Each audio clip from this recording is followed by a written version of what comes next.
right, we should be live right now with you guys at 1 minute in. It is myself and Tony Denaro, meeting with Trader in the house, and we are live with you guys at 7:30 p.m. Steven, good evening. Tony, good evening. How you guys doing? How you doing? I'm doing swell. Good. What a day. What a day. What a day, huh? Tony Denaro said, let's go. Stevie, how you doing tonight? I'm doing pretty good, same old stuff. Like to see my How's man in things there. with you? I'm good. I'm glad to have all you guys. Thank you so much for joining me tonight. I sent you guys an invite, and Tony and Steve got right back to me and said, all right, let's go live tonight for our audience. We got almost 100 right now in the chat. Thank you, guys. Let's say what's up to some people. Dufresne, good evening. Juicy, the deaf guy. Sufyan is in the house. Maximus, good evening. James Spurlock, Adam Franks, the deaf guy. Ron Johnson, Sergeant Beef. Spellbook 4941, Mike, and Gorilla Gardener. How's everyone doing tonight? So let me put someone else up here besides myself. Tony, we talked today about the close of the market. You went live earlier. Tell us about your day today. How'd your day go? I had a busy day because I had 3 live streams, including market open, market close, and the Mullen shareholder meeting, which ended up being quite a fiasco because his mic kept cutting out. And on the key vote, Massalorian, there were 10 proposals. The key one for the reverse split, it was very hard to hear him unless you were paying really close attention. So I heard what he said and I tweeted it out as soon as it was done, but other folks misheard him. And so for an hour or more after that meeting, people thought that the reverse split was not approved and the stock started running up. And then if you listen to that incorrect information, you got rug pulled by the end of the day. So that was unfortunate. And I got called all sorts of names for putting out the correct information on time. So that was my day. Stevie, typical day. Typical day. You get called names for putting out facts. Welcome to my life. True. Stevie, how was your day? I had a good day. It was a pretty slow day in the market. Not a lot going on with our favorite stocks and stuff like that. I just kind of hung around and, chatted with some people in the Discord, stuff like that. But I joined Tony's live stream. He was in the morning. His little morning show he did this morning was good. He's probably going to do it tomorrow as well. Hello, everybody in the chat. How you doing tonight? Anya saying hey to Mediocre, myself, and Tony. Anya, how you doing tonight? Say hi to Apes Blazing Does Stuff. The deaf guy, Sergeant Beef. Pam the Trader. Good evening, Pam. How are you, love? Don't worry about it. Don't worry about it. You're always here. I always count on you. Don't worry about Anya, it. how are you? Good evening, everybody. All right. So, T, you went live earlier, and it was an exciting day, but we didn't have much action. T, talk about just what earlier went down. Like, what would you say as the day overall, if you had to recap it? I did not, today was about Amazon, to be honest. We had a lot of earnings today. So that was the big one at the market close. In social media, there was a lot of fussing going on about threshold list, FTDs. Adam Aron put out that tweet. I don't know if you saw it, that he contacted FINRA and the NYSE about being on the threshold list again. Then immediately people started calling him a liar and saying, did he really do that? Which I get, nobody trusts him. But if CEO's saying he did something, obviously you could subpoena evidence for that, and people already are. Surprise, surprise. But but to go to just go straight out and start making videos calling him a liar when you've been asking him to do something and he does something and then you say you're lying. Like, what is the fucking point of asking your CEO to do something if as soon as he does what you want, you call him a liar? Or that's just lip service. He literally delivered what people were, asking for. Maybe not to the extent that they wanted. But the funny way that story went today, since he said he contacted the NYSE, everybody took it upon themselves to contact the NYSE president, Lynn Martin, and ask her to do something about the threshold list. And she started blocking people on Twitter. And so that was kind of humorous. And then, as you guys may or may not know, by the end of the day, NYSE put out a statement. Just wanted to say, if you're wondering about a certain security that's on the threshold list, that's not really our thing. So go see the SEC, and here's their link.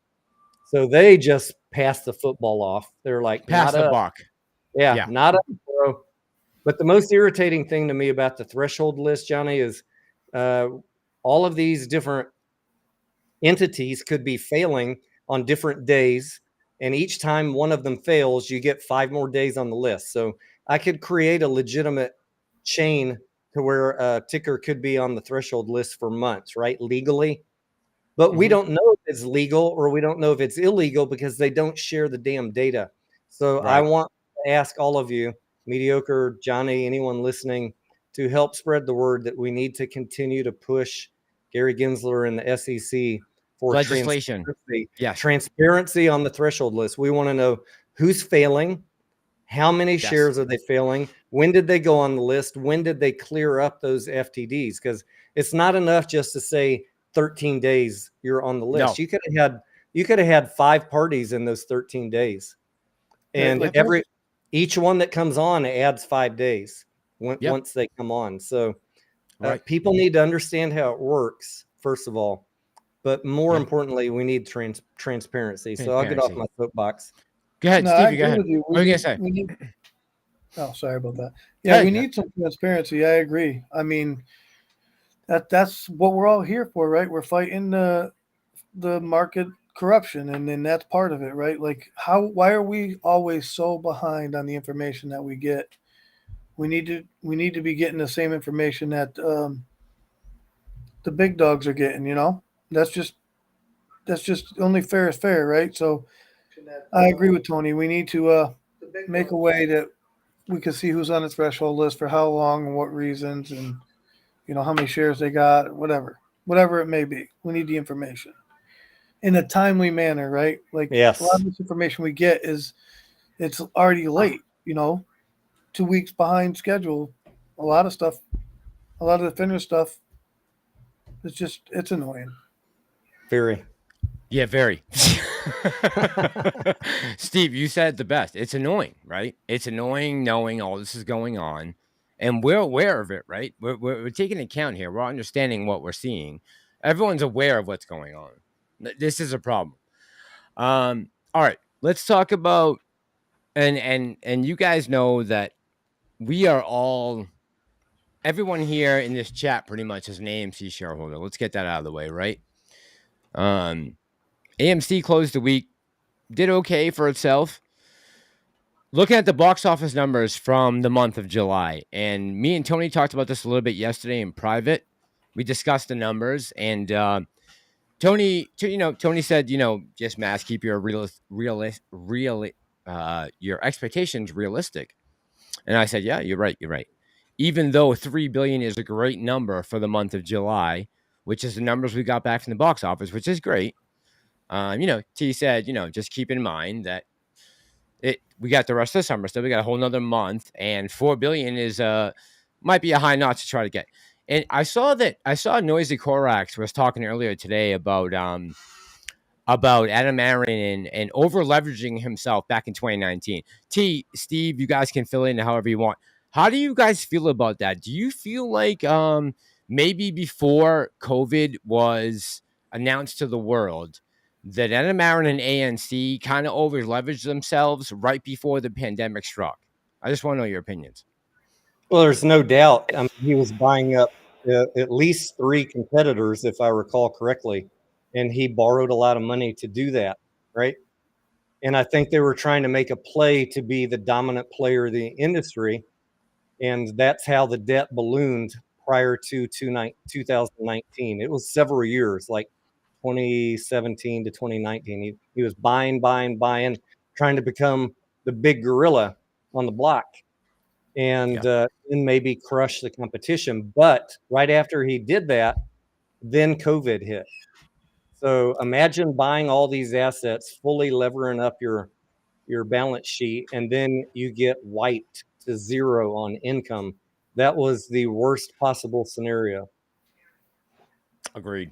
Steve, But what all of that was done before COVID, and then COVID was just like popping the balloon that he had built. He needed 5-6 years of growing revenue, and on top of that, we had the streaming thing. So Right. fortunate Yeah, sequence of events. bad timing. Bad timing. Yeah. Yeah. Steve, Terrible you got it. timing. Yeah.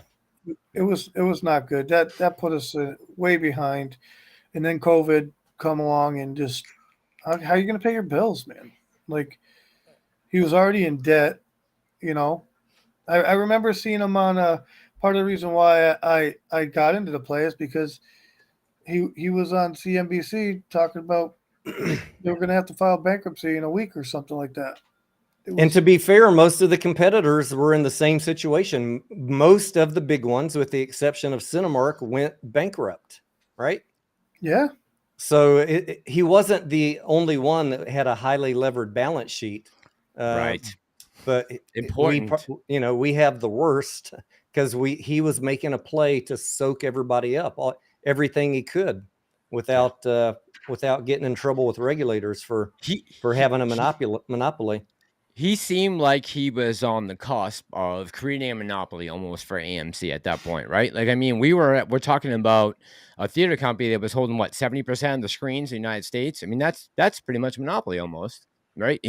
He was. It seemed like his aims and intentions had the forethought to be great had COVID not come along, right? He was on the right path. Good. Noisy Corax, I see him in the chat. He said, yeah, good point. Even NCMI, the ad company that supports all of these theaters, even they went bankrupt just recently. Like they're in bankruptcy right now. Noisy Corax is doing us all a favor of covering that lawsuit or that bankruptcy. Sorry. Hey, Corax. I see Corax in the chat. Yes. I think everybody unfairly focuses on Adam Aaron because they're in this play, but let's be real. The entire industry got whacked in 2020, and we're this teetering giant, and somehow we've managed to make it to 2023. We all know the somehow, right? Because they got that big cash raise and nobody else did in 2021 from retail investors. But we're, as you know, I don't want to beat a dead horse. The cash is starting to run out. We're getting down there, right? We're getting down there. We're not in risk of next week, right? But we're quarters away. And T, when we talked earlier, when we had said about AA, that basically he's been asking for this capital since 2021. That is an excellent point. Yeah, let's not be fooled on what Adam Aaron's intentions have been since June of 2021 or May or April when he went on live with Trey and he talked to us about smart dilution, right, T? Stevie, you remember this, right? Remember those conversations? Yeah. And all of us said, no way in hell, don't you dare do it. Don't you dare dilute right now. And that is a decision we are dealing with right now. Our decision back then to not allow. I think I know for myself, I voted no back then, no to dilution, because we had a lot of money in the bank and we all wanted to squeeze. But at some point, that piper comes, you got to pay the piper. And we said no, and we did not allow them to raise cash. And I said no as well. 2 years have gone by, and now we're running out. So we're once again, do we say no and let them run out of cash? Or do we say yes, and it's going to suck for retail when they dilute, but the company doesn't file bankruptcy, which nobody wants bankruptcy. That will wipe all of us out. By the way, T, you want to fill everyone in on what happened with Cinemark in the last couple of days? You want just real quick what you discovered? Cineworld or Cinemark? Cineworld, sorry. Yeah, Cineworld, sorry. Well, I think everybody knows Cineworld filed bankruptcy, and they went through the process, and then they just came out of it. Chapter 11 this week. Chapter 11 allows you to reorganize the debts. It's a lender in possession. The lenders got the company.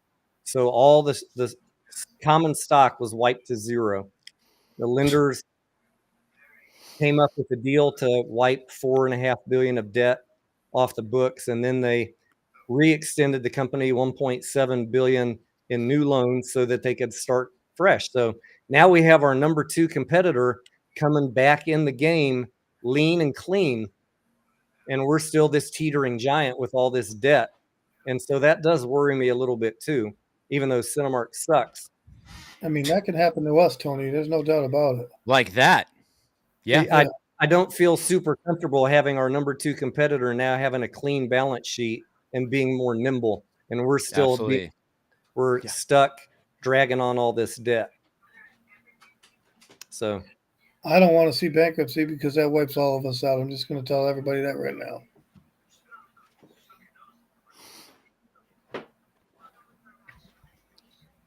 Sorry, guys. I'm going to crank up this light real quick. There we go. Blazing says bankruptcy is what will cause the MOAS, though.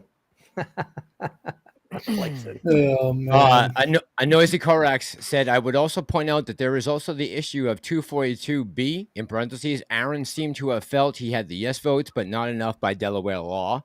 That's from Noisy Corax. Just put that in the comment That's section. back in 2021, right? We talked about that earlier today.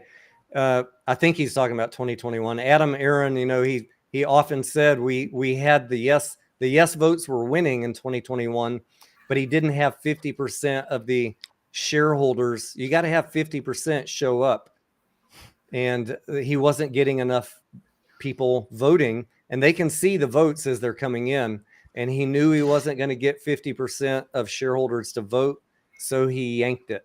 Now a lot of people like to twist that. Why did he pull it? Because he knew he wasn't going to have half the shareholders show up. Right. And so why embarrass himself? Even if he was going to get a yes, if only 10% of you vote, it's a fail.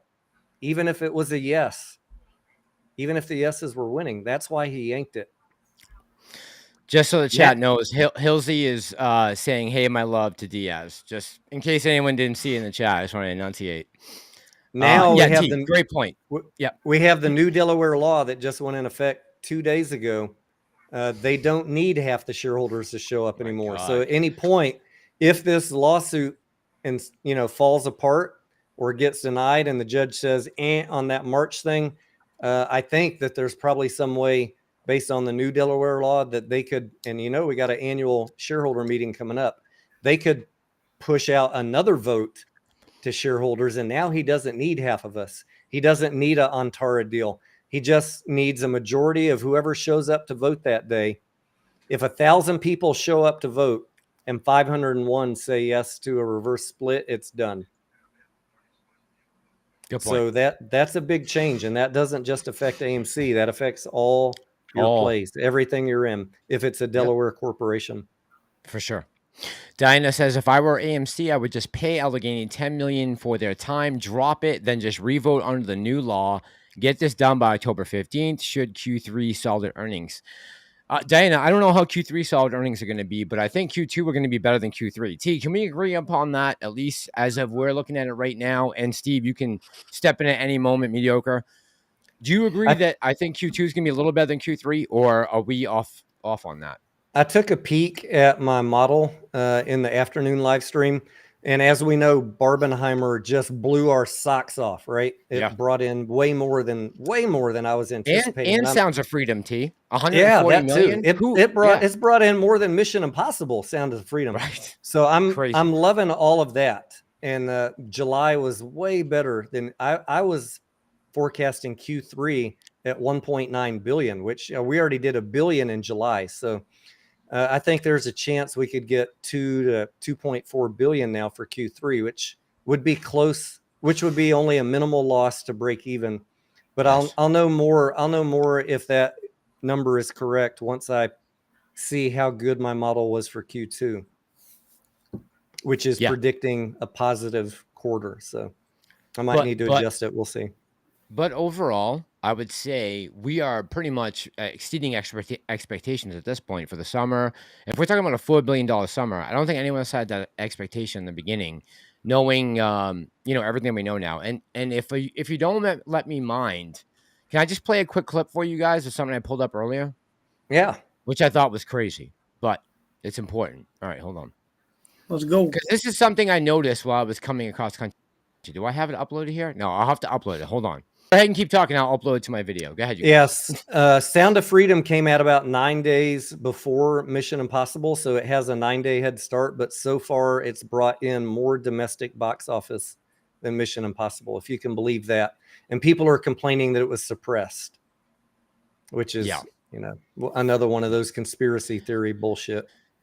And I'm gonna separate that from the real conspiracies, because there are conspiracy theories out there that have come very true in the past, but this is the one that I see being a little different than everything else, because at least Adam Aaron had the guts to take on Angel Studios and their promotion of this movie, where Disney had it for 5 years, and Warner Brothers or 20th Century Fox, whoever it was, who decided to shelf it for 5 years. I'll give all the credit in the world to Angel and AMC for finally letting it out to the public and raising the awareness that there is more slavery going on right now in the world than at the height of the Atlantic slave trade. We do know that there are some crazy people out there, though, and there might be some crazy employees at certain locations of all movie theaters that don't want that movie shown, that could be turning off AC units, right? But the company itself, the CEO, they got accolades from Angel Studios. They did. They did. From the producer, from the production house, from the director, everybody gave AMC and Adam Aaron many accolades for taking this on, even knowing that a major production house like Disney refused to go through with it for 5 to 7 years, however long it was on the shelf, right? Bottom line, gotta give them a little credit for that. Yep. Yeah, I haven't seen it yet, but I'm interested in seeing it. I don't like watching stuff like that. You know what I mean? It's not that it will turn your stomach, Steve. It will turn your stomach. The problem I have. Yeah. That's why I don't want to see it, to be honest. But not that I don't want to support it. Like, I'll buy a ticket, but I don't know if I can watch that shit. Because it truly is a problem worldwide, but here in the United States as well. And Stevie, the saddest thing is we're the biggest consumer of child pornography in the world, which to me was the most eye-opening statistic when you look at it from an American's perspective. We're supposed to be here as the West, the high and mighty. We are. How does that happen in this country? Like, how does that happen with the laws that we have? It's crazy. It is, but it's happening. I mean, look at the border policy, which has allowed 40,000 children to go missing from the border with no way to relocate them or find out where they are since 2020. It's a major problem, and I'm glad that there was attention brought to it, and I'm glad it was done through the movie theaters, because really the movie theaters are a great platform to announce some type of dehumanization that's going on the planet, whatever you want to bring to the forefront. The movie theater is a great place to announce that, right? Besides the mainstream media. And the fact that the mainstream media wouldn't take it up, and the fact that they denounced the film after its release, tells me everything I need to know about the mainstream media. And that's fine. They can stay with those facts, and they can stay with those things as long as they like. All I know is most people out there who saw that would say, this is wrong and we need to do something about it. And the more money that this country puts into protecting children over anything else, then I'm all for it, right?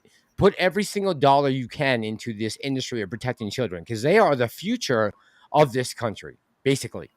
That's it. Without them, there is no USA, there is no UNI, there is no stock market, there's nothing. If we don't have a future for the children, you can forget about anything else changing.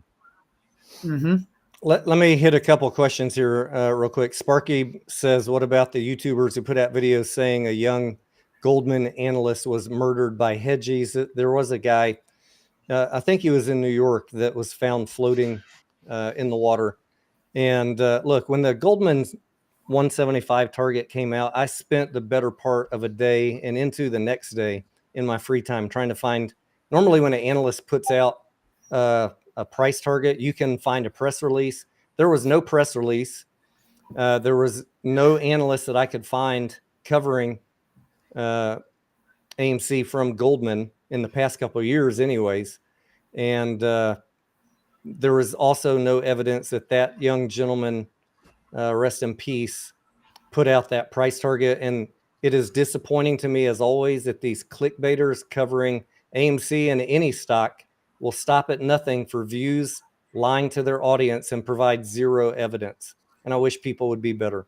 There was zero evidence of that. And if you have a press release from Goldman with that guy's name on it, please send it to me. But I asked that on Twitter 2 days ago, and nobody sent me anything. Diaz says, I agree with mediocre. Backyard Boogie says, the AMC is important, but come out country is falling apart. It is, right, T? And I've noticed that since I've made this trip leaving Boston. And Steve, to you too. I mean, you're from the same stretch of the woods I am. And maybe you haven't got to see this view that I have of the country, but we got a lot of problems going on in the stock market, but we got a lot of problems going on in the country too. And Steve, I'm sure if you were taking the same trip I am, and Tony, for you too, if you were taking the same trip I have and seeing what I've seen over the last 3 weeks, you would probably be harmonial with the same sentiment, right? I believe you guys would, because you're pretty optimistic and you're also very intelligent. This whole thing, like, to me, this reeks of an administration that has failed its people. At least in the last 24 months, we've seen a major decline within every aspect of the economical lives of Americans. It's across the board. It's hurting every different demographic that you can imagine. And we're gladful to be here in a position that we are, talking about a meme stock that we're basing some aspirations on, that hopefully some things will happen. But guys, I just want to keep your heads, let's stay in reality as far as what's coming up with the play. I want you guys to stay locked into what the different options for you are, whether you're going to exit this play or you're going to stay in. Make sure your head is in the game right now, because we're talking about your financial security and your financial future. I think we're going to talk more about that and take some of your questions in this live stream. But I saw someone asking earlier about the debt to equity ratio and the income of AMC relative to the cost. Guys, if you've been watching our channels for the last 4, 5, 6 months, Massalorian, we've been the only ones providing that information, and it's not great news. And I wish all the fucking clickbaiters, I wish you'd go ask them that question. Ask them what the working capital looks like of AMC. It's negative $1 billion. Ask them what the debt to equity ratio is. It's negative. They can't understand, how is this company talking about going bankrupt? It's in black and white in the financial statements. It's very obvious, but none of these clickbaiters want to talk about that. So you don't need to ask us about that here. We're painfully aware of it, as is all of our audience. These people are in tune, everybody watching tonight. It is the dozens of other clickbait channels who only want to focus on short interest and threshold list that are obscuring what is really going on with this company and why you should be, you can't invest in something and hold it for 2 years and be ignorant of the finances of the company. You are going to get wrecked if you ignore the finances of a company you're holding that long. And I believe that the short interest on AMC is going to continue to rise. Yes, my opinion. It's going to continue to rise, and I don't. Because why? Because they know the financial status. Why would you let off the gas? They know that they got AMC over a barrel because of the financials, right? If it can't make any money, it's going to go bankrupt, and that's ultimately what they want. Let's be 100% honest right now. The 90% of the reason right now AMC is staying afloat is because of retail. Because we decided to step in and back up this company. Had it not been for us, AMC would be in the same boat as Cinemark and everybody else.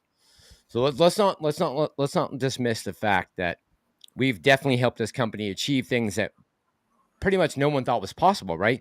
That's why the shorts attacked it so heavily, was because they thought there was no chance for this team to come back.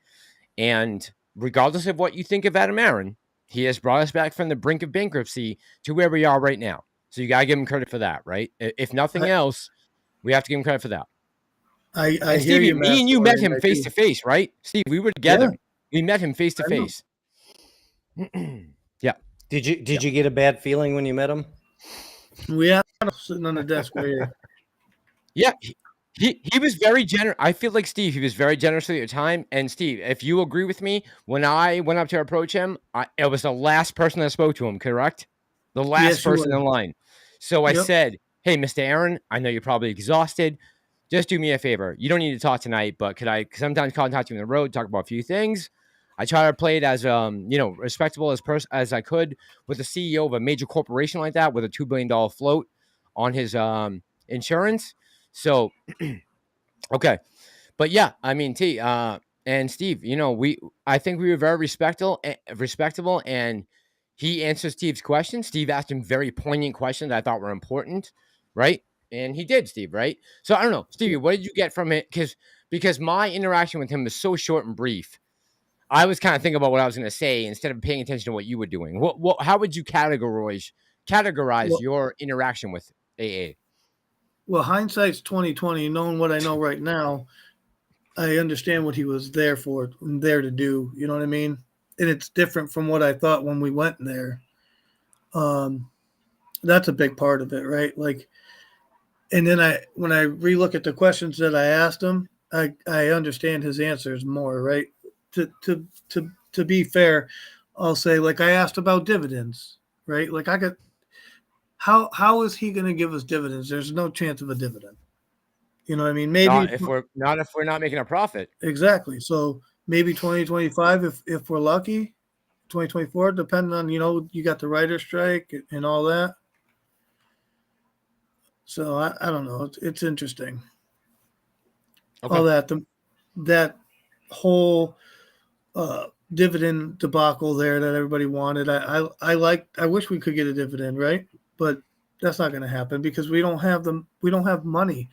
We're losing money every quarter. But not this quarter. We had a great quarter. I'll be honest, we had a good quarter, but we're losing money every quarter. And if you at the end of the year, if you didn't make a profit and you're running in the black, where's that money coming from? It's the money from the last time we were diluted, the 200 billion. That's where it's at. So we're spending that money to stay afloat. How long can we do that for? That's the question. How long is that sustainable? Yeah. Right. Exactly. Right. Yep. Lorne says if Zurn approves the settlement and there is an immediate appeal, can AMC proceed or do we have to wait another 6 months for this bullshit? Can anybody answer that as a testimonial for a legal advisor? Is it possible we could possibly be in this until December of 2023? I think it depends on how fast he can put through the conversion after she makes her opinion. Do you guys feel as though, let me ask you this, because I've heard a lot of people talk about this, the CBDC, this whole controversy about that. Do you feel like that has any bearing on AMC at all? Anywhere in this equation? Well, I don't. I know you don't. Steve, what do you think? I should have said, besides Tony.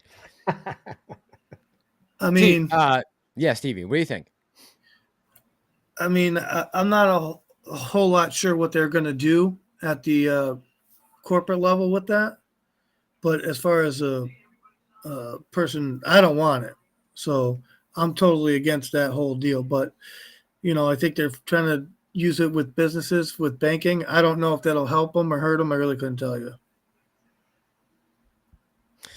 By the way, when did Twitter switch to X? Because I just went to go on Twitter today, and all of a sudden, the new app said X. Did that just happen in the last 48 hours or so? In the last week. The last week? Oh, Mass is behind the 8 ball, apparently. Sorry, folks. Sorry, folks.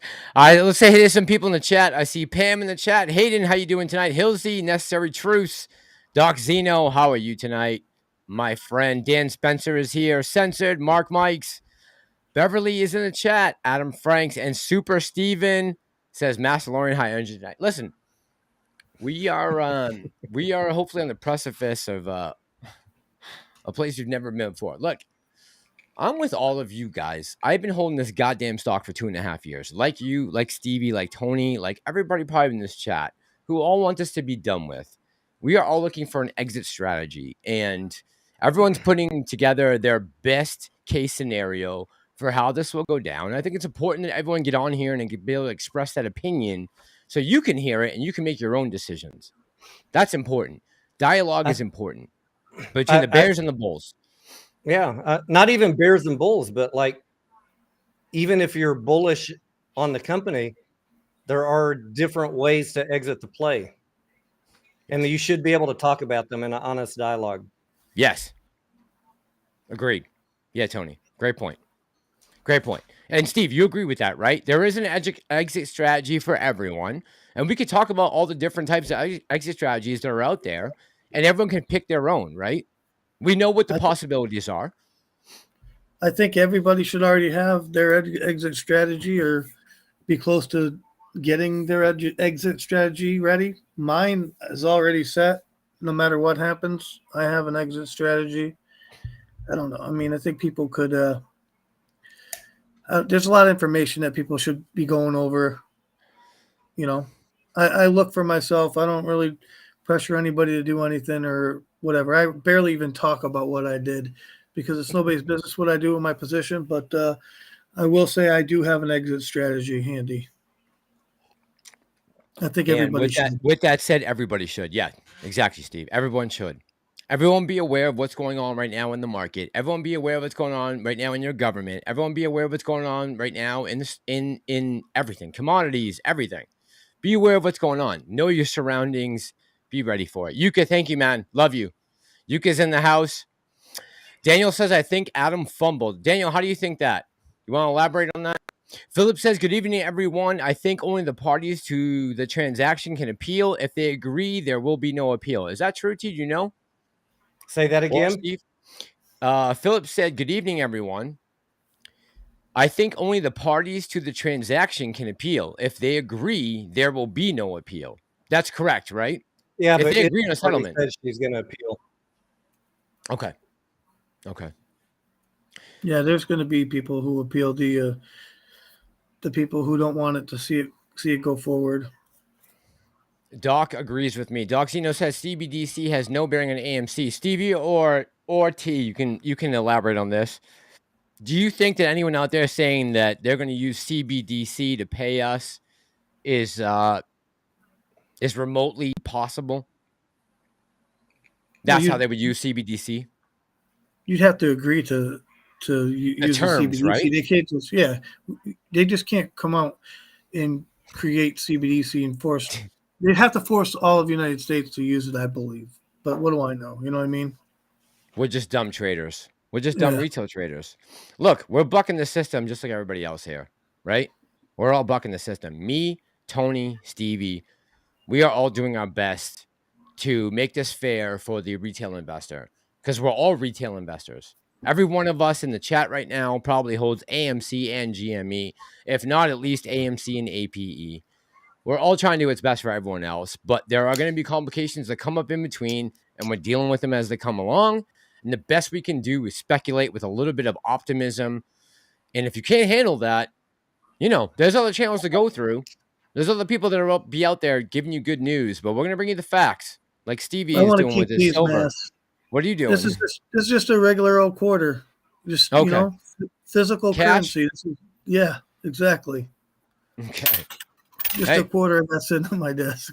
Makes sense. Maggie, good evening. Dr. McLovin, how you doing tonight? Z-Wade Photo says, what's up, everybody? Thought I'd pop in and say hi to handsome bastards on this panel. No FOMO. Love you, man. Paul, good evening. How you doing tonight? Beta, Jennifer Moffat, Diana Guest is in the house. Diana says, my exit strategy is when I make a shit ton of money, LFG. All right. Hey, listen, we all want to make a shit ton of money. I don't think there's any denying that. That's what we all got in this play for. Now, when is that going to happen? That's a whole different story. We can talk about that another night. All right, getting back to this video. Can I put this up real quick now that it's uploaded to us? I just want to show you guys what happened the other night. Hang on 1 second. Because this just in my mind is just unacceptable. Okay, hold on. Here we go. Barbara Fisher worried about her husband every time he left for work at the Showplace Icon Theater in the South Loop. But he loved the job, and whenever they called him, whatever shift it was, he just went. Recently, she says his work became more and more dangerous. Fisher was beaten back in February for enforcing the theater's new rules. No guests under the age of 17 can enter without a parent or guardian after 6 p.m. It's a rule a staff member tells CBS 2 began after they saw an increase in disruptive young adults at that location. I said, this is what you need to do. Go to work and just leave the teenagers alone. He said, but I can't do that because like I'm getting paid and not doing my job. So it costed him his life. Saturday, police sources say a group of teens visited the theater. 72-year-old Fisher was again doing his job. He tried to escort them away. He suffered some sort of medical episode and was taken to the hospital where he later died. The medical examiner has not released the official cause of his death. So it's devastating. Staff at the theater was not able to speak to us on camera. We've contacted their corporate office for a response to this. We've also reached out to Chicago police to see if there's been any arrests or movement in either of these attacks. There has not been. In the newsroom, Sabrina Franza, CBS 2 News. Sabrina, thank you. Unbelievable.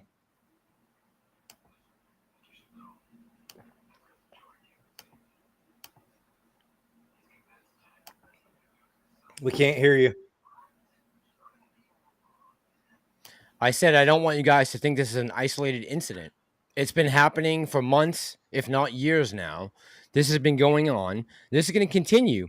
As long as these woke DAs are in these cities and are not prosecuting for these crimes, this will continue. And this will have an effect on the box office. Make no mistake about it going forward. So when you think about 2024, when you think about 2025, understand the things we're seeing happening right now will continue and will escalate as time goes on and prosecution continues to not want to prosecute. Understand that when you're investing in a stock. That's all. Sorry. But that's reality. Somebody talk. Oh, I'm here. All right, Stevie, I'm in you the go. back taking care of some stuff. What do you think? I mean, am I off base here or I mean, if this is happening right now, I just think about the repercussions of this spanning across the country, right? This happens in one theater, it progresses, and look, we've already seen theaters shut down because there is not enough foot traffic because of these hoodlums and the mob mentality of some of these big inner cities. This has to be a serious concern for retail investors of AMC, no matter how you slice it. Hate to say it, but it is. I was talking with some viewers in the UK, and they were complaining about people being uncivil, being on their phone, being noisy. And he, if I, any of us in the chat experience that. In my local area, I don't, but I think it is city specific. City specific to? Yeah. Like if you're in a certain city, I think I mentioned him like Detroit, Chicago, New York. You might have a rougher crowd in the theaters. We've all seen the fights, right? The fight videos in theaters. People fighting, adults fighting in a kids movie. Yeah, at Little Mermaid. Yeah. Yeah. I saw that. Yeah. Crazy. Yeah. Yeah, it's sad. And just remember this, because we're all invested in a stock where it takes asses in seats to make money. So if you're going to turn a profit, you have to be able to draw in a crowd, right? Where we are in an industry, the movie industry, that needs to attract in customers to its base in order to generate a profit. And if we're not doing that, we're in trouble as shareholders. And if Adam Aaron isn't trying to continue to make that company prosperous, we are also in trouble as shareholders. So we got to back the CEO as long as we feel like he's being 100% honest and only taking what is allotted to him and nothing more, and doing the best with that profit, that money that he's being allotted to make the company better, to improve its financials, improve its bottom line, and make it profitable again. Lloyd says Mass has gone total QAnon nut job. Really? I'll tell you this, Lloyd. I just went across the entire United States, and I've never seen so much misery in my life. There is misery all over this country, like you wouldn't believe. What? Go ahead, Stevie. This is a serious question because I'm unsure what exactly is QAnon, anyways. So as far as I know, QAnon is a far-right conspiracy group that assimilated basically on 4chan and has promoted some type of against the deep state. So they're versus the deep state. They are anti-establishment. They are like the top conspiracy nuts theorists out there, as far as I'm aware of. I can't really give them another title than that. But from what I've ascertained from learning about them over the last 3 or 4 years, they seem to be a conspiracy group that sometimes gets things right and sometimes gets things wrong. For example, they yelled and screamed in the halls of Congress back in 2020 that Marjorie Taylor Greene was a nut job for saying there were space lasers coming from Israel. But now we find out there are space lasers. They're coming from DARPA, and they're used to animate 3D objects in the night sky. So as much as people want to sit there and say it's conspiracy, and she's a nut and she's everything, some of these things are true. They're happening. Whether or not they elaborate on the facts is a different story, but some of these things are happening. We just might be not correct on exactly defining what we are seeing, in my opinion. Nunn says, you guys drinking? Just a little bit, Nunn. You guys drinking? T, you drinking, Stevie? I'm drinking water. All right. Finally, for once, Tony's trading water and Steve are trading water for whiskey with Johnny. This has got to be a first. I'm still on my fat cutting phase. Okay. Anya says she is a nut. I thought so too, Anya, right? When they start talking about space lasers and all this, and then come to find out, oh, they are using space lasers? Okay, weird. I mean, look, if you had told me back in 2020 that Bill Gates was holding $500 million in options for Pfizer and was coming out telling everyone they need to take the jab, I would have said, oh, that's crazy. There's no way that's possible. But guess what? That happened. He made $500 million off of Pfizer. So on options calls. So as much as you don't want to hear it, it does happen from time to time. From time to time. BSKA says it started on 4chan where everyone is an anon, meaning anonymous. Hold on.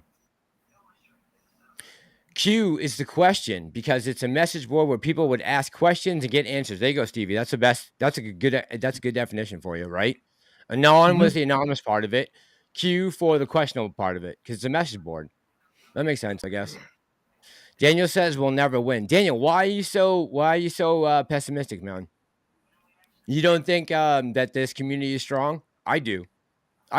Look how many people in the chat right now. We have almost 350 people live at midnight on East Coast time. I think this movement is very powerful. I don't agree with you on that. We'll never win. I think we're the biggest pushers of fundamentals and no nonsense that you can find in this sphere. Mass has a red laser behind this chair, says Andrew Morgan. Do I? I have a red laser? You've got red something. Let me make sure. Oh, that's a what is that? Hold on. It's a like a salt rock. It's supposed to be like for good vibes or something. I don't know. Don't ask. Just for the background. Good vibes. Yeah, good karma. Look, I've gotten a lot of good karma on this trip. I'm not gonna lie.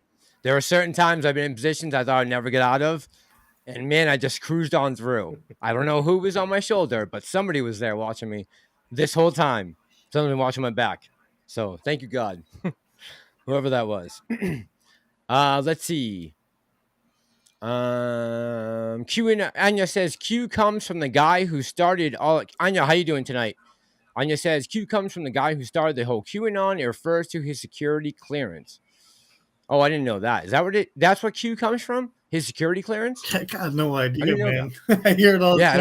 I don't either. I just pay no mind to it because I don't know what it is. I'm still trying to find out. Pam, how do you know I'm not in Cali? How do you know?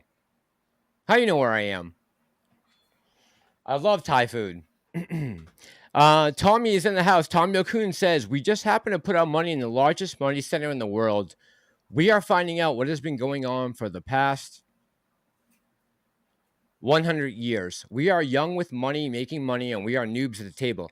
So, Tom, T and Steve attest to this. They're talking about the greatest transfer of wealth ever in human history, right? From the boomer generation down to the Gen X / millennials. Have you guys heard about that?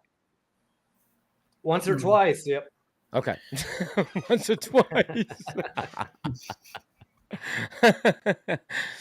But that money is going to go somewhere, T, right? So as we are all sitting here thinking about the future and the future of the economy and whether or not it's going to be a recession and where to put our money, should we be thinking about some of those things like this whole transfer of the wealth? That this is going to be a big part of the economy going forward for the United States. Don't you guys think? I think it's going to go to a lot of good causes, except paying off student loans. Yeah. Go ahead, elaborate. Oh, he just went there. I ain't got no money, so hopefully it goes You're my not paying way. for anyone's student loans, T? I don't have any unpaid student loans. No, I don't have any student loans. I do not. I still owe student loans. I still have a debt to student loans. They haven't let me off the hook yet. JT Wisco says, did Mass make it back to Boston? JT Wisco, I'm on the West Coast, man. I was in Wisconsin, though. I was in Kenosha with you guys for 3 days. And it'll be in my video when it's done. Are you going to start like adopting a West Coast accent? No, T, I can't. It's impossible. I can't get rid of this Boston accent. No matter what I do, where I go, everyone always says when I walked up to the hotel clerk or room cleaning or someone at Amtrak the last couple of days or weeks, they've known I was from Boston right away. I just want to know where you parked the car. Yeah, right. Exactly. Right. I'm like, I'm on the train, asshole. And park my car anywhere. Let's see who else is in here. Beta BSKA says they were 4chan messages from someone who definitely had inside knowledge. Oh, okay. Inside knowledge of government agency. I think people assume it was someone with high level of security clearance. I think a lot of people suggested that in the beginning, right? Because some of the things were so the premonitions that came from Q seemed to match up with reality, but I don't know. What do you guys? T, do you ever know anything about Q? I really don't know that much about them. Do you? About QAnon? QAnon? Yeah. No. Me neither. Stevie, anything to add? Not to speak about them at length. No. No, me neither. Stevie, anything on QAnon? I don't know anything about them, honestly. I hear stuff all the time, but I don't know nothing about them. Yeah, me neither, man. Me neither. I really don't know enough to dive into it to try to say one way or the other. David, how you doing tonight? Dave Massaro is in the house, says, hello, Mass. I see Hilsey here. Hilsey, say hi to Diaz for me. First Wave Crypto says, I think Q is Al. That's a possibility. That wouldn't shock me. If Q was Al, that wouldn't shock me. Jared Lighting says they are on the dark web. New Now Y'all says Q is made up of a racist peeps. Why do you say that? No, y'all. What is racist about Q's message? I'm just curious. I want to know. I'm trying to learn. Massalorian could give Trey a run for his money tonight. Super Steven says. You think, Steve? Oh man. Shit. That's one hell of a call. That. Thank you, sir. Just turn that lamp on, lamp off a few times behind you. Yeah. Diaz says, I have a printing machine like Powell. I print what I need. I'd like to see that. Philip says, QAnon believes that Trump will save the world from child molesters. That is the main premise. That's the main premise of Q? I hope it's more than that. I realize that's a problem, but I hope it's more than that.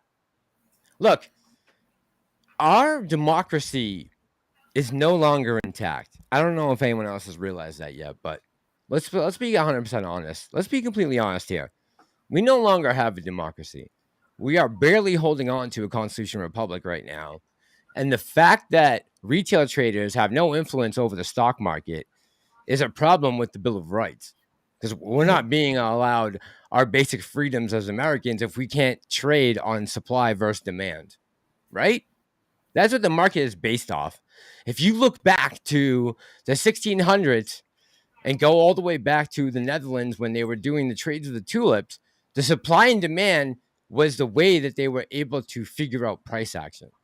And unless we get back to that basic and fundamentals, look, it's fine to throw meme stocks in there, right? And you can have rallies on bullshit, and you can have what's the word? Not real, like I can't think of the word right now, but you can have price action that's not based off anything fundamental that can be moved by sentiment. I get that, right? I totally understand that. But we need to start talking more about fundamentals. As time goes on, when it comes to stocks, and we're talking about reality, you need to look at the fundamentals and the bottom line of companies when you are investing. No bullshit.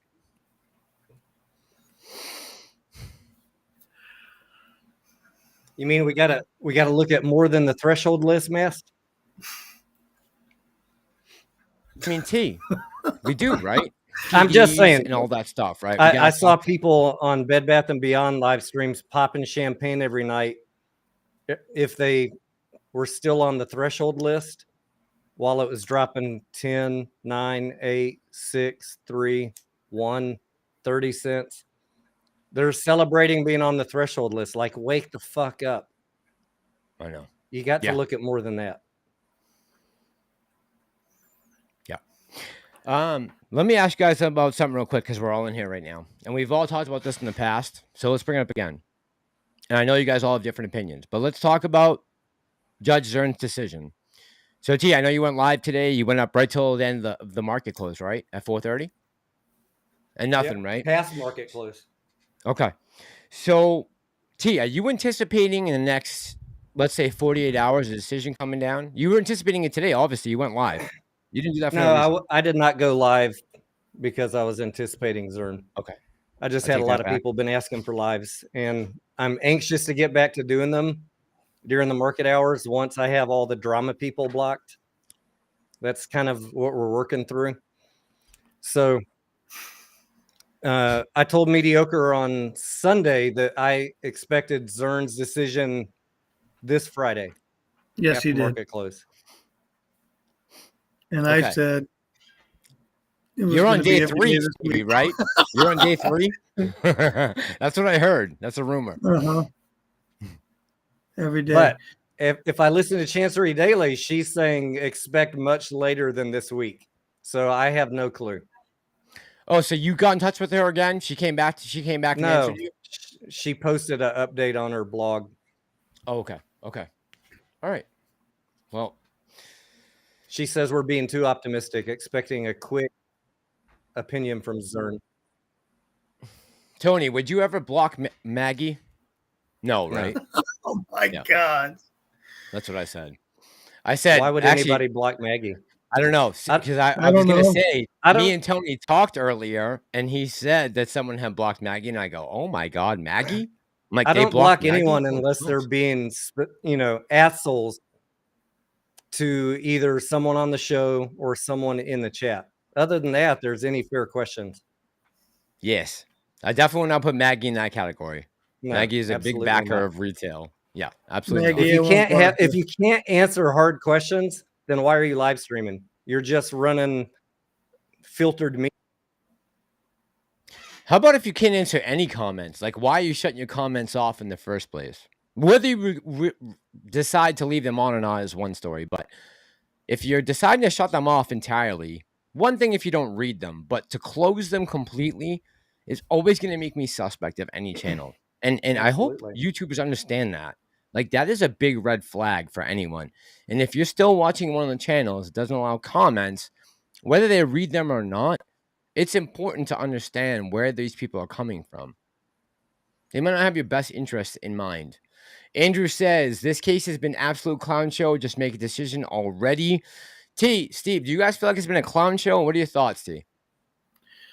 I think I wish it would happen already. Just make the decision. Either way, people are going to be upset no matter what you decide. It's divided.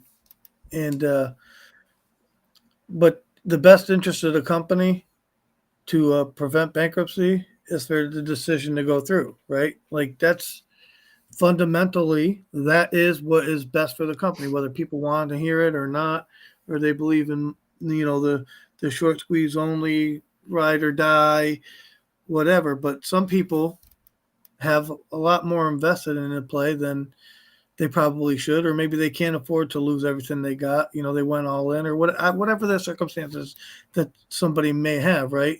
So to ask somebody to lose their livelihood over something that's not a guarantee is crazy, right? I mean, I'm not telling anybody to do anything. I'm just saying the information should be readily available to people, and it is. Like, I mean, it's out there. The judge put it out. AMC put it out. I don't know what to tell people, right? Like, information is there. People should research and do their own due diligence and protect your position at all costs, regardless of what you decide to do with your money is your business, period. End of story.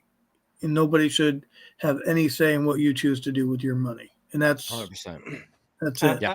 I'm going to say something that I said at my market close live stream. The company needs to raise money. They've been telling us since 2021 that they want to raise money.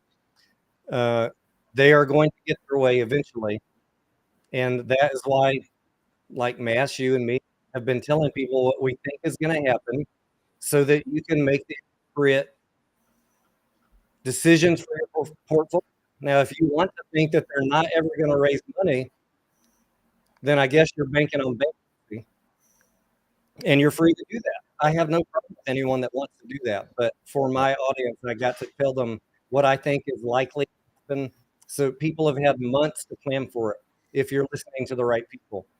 And if we're incorrect, you might get a small pop in the stock, and then the shorts are going to attack the hell out of it because the company has no access to reasonable capital without selling an 8 for 65 cents again.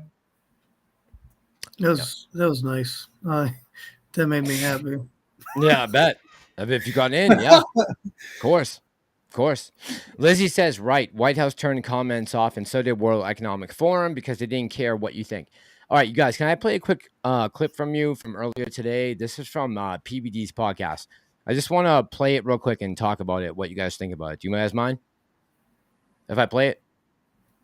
Not at all. T, you okay, Stevie? All right. Yeah, I'm good. I'm just curious what your thoughts are on this. This has all to do with BlackRock and their leverage over the rest of us. Here we go. Have you looked at, Larry Fink, Soros, State Street, Vanguard, BlackRock? How much have you looked at what they're doing and what their ties are? I've looked at it. Yeah? Yeah. They're pretty much running everything. Yeah. S&P 500, the number that 88% of the companies on S&P 500, 88% of them, the largest shareholder of those companies is either State Street, BlackRock, or Vanguard. 88% of them, okay? And then you see their influence in defense contracts, okay? So we went through it the other. I'm like, let me see if these guys, this ESG, Larry Fink, Vanguard, State Street, if they have any influence on military contract, defense contracts. If you Google the largest shareholder for Raytheon, 3 out of the 4 top shareholders of Raytheon, BlackRock, State Street, and Vanguard. It could be top 3 with Raytheon, but I think it's 3 out of 4. If you go look up General Dynamics, if you go look up Boeing, if you go look up, Northrop Grumman, okay? And then you work backwards and you say, okay, how much money is that in what these guys are doing? You'll find the amount of money we spent in our military, $744 billion on how much we're making from defense. But you'll see some numbers saying last year it's 13% of our GDP, which is around $850 billion. That's more than the next 10 combined. We gave more money to Ukraine than Russia spent on their military last year. And when you look at these Okay. So can we talk about that real quick? Hang on. Absolutely. Because I find that fascinating. We spent more money last year on Ukraine. Is that not crazy to you guys? I mean, is it, the fact that BlackRock has so much control over our economic, does that not bother you guys, or am I the only one? Absolutely. Like, what is there to fight against ESG besides our wallets and our dollars? Like, we need to start thinking about, as retail investors, this is not good for retail investors.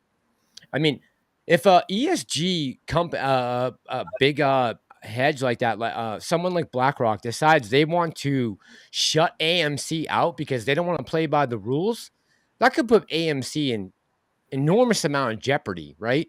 As far as being able to borrow money down the line, who knows? But the fact that they are letting this ride on financial investments and whether or not to loan you money is a major problem in my my eyes. I don't know about you guys. Do you guys tell me what you think? That's a big problem. I think BlackRock, Vanguard, they're all an issue, right? They pretty much own the world, bud. The world, not just the United States, right? And we got Americans. I'm only talking about here in America, but it's a worldwide issue if you really look at it. But here in America, I mean, you got people who don't even understand or know anything about it. It's crazy to me. You have no idea. You have no idea how many migrants I saw coming across this country. I mean, every major transportation depot hub in this country was loaded with migrants. I didn't think it would be that big of a deal. I'm like, oh, you bring in 7 million people to a population of 330 million, you're not going to notice the difference. Like, you probably won't even notice it. But you do. When you go to the inner cities, and I know Stevie's in Western Mass. I know exactly where Stevie is. I know where T is. T's down in southern Texas, and I'm sure it's very bad there. But what I saw was a mass migration of immigrants to the Northeast, to the Midwest. They are all up here now. Like, whatever happened with that whole busing thing, that went down. They're definitely doing that. And make no mistake about it, they're coming to your community. If you live in the Northeast or the Midwest, and this border situation continues as it is, there will be no reprieve for you. It is coming. And now they're saying, these Democratic governors are saying, we are no longer sanctuary cities. Or these mayors are saying, we are no longer sanctuary cities. Goddamn, people, we told you this from the beginning. This was a bad idea, but you don't want to listen. I mean, Maximus says, all my cousins masked. They're coming to get you, bro. I don't know what they did. What I did. What happened, Maximus? What did I say? Let the truth out. Let the truth spill. T, what do you think about, and this is open to Steve too. What do you guys think about next week? All right, so now we're coming up on the end of another week. Do you think Zurn's going to make a decision by the end of the week, T? Or Stevie? Go ahead. I'm surprised she hasn't made a decision yet, but it could happen tomorrow. If not, I got a running joke like, last Friday, I said Moass Monday, and if it doesn't happen tomorrow, then we get another shot at Moass Monday. I mean, Moass Monday. Shit. But in all seriousness, I mean, she could put the thing out any time, right? I mean, they renegotiated the settlement agreement. She just has to basically approve it. But if she doesn't like something in there, it could take longer. I really don't know. I'm not the judge. She's going to make her decision on her own. She is really judge, jury, and executioner at this point, right, T? Yeah. I was very optimistic that it would be quick, but like I said, after reading Chancery Daily's post, I'm okay if it takes till September. I mean, I would just like all the drama and fighting and all of this nonsense to be over so people can move on. I'd prefer that to be sooner rather than later, whatever the decision ends up being. Maggie, if you had an AMC theater, I think we would all be flocking to Maine. But because you are absent of a theater of AMC, that is your problem. So you got to get in touch with me. We'd all be there.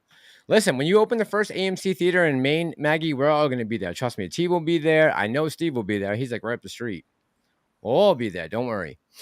Four Horseman says Fractal are going to Fractal. Don't listen to all the FUD. Mike says she wants to hear the earnings report. Hilsey says hold on. And Diaz says, I agree, Tony. Hilsey said I'm about to drop dead here. I'm about to drop dead here.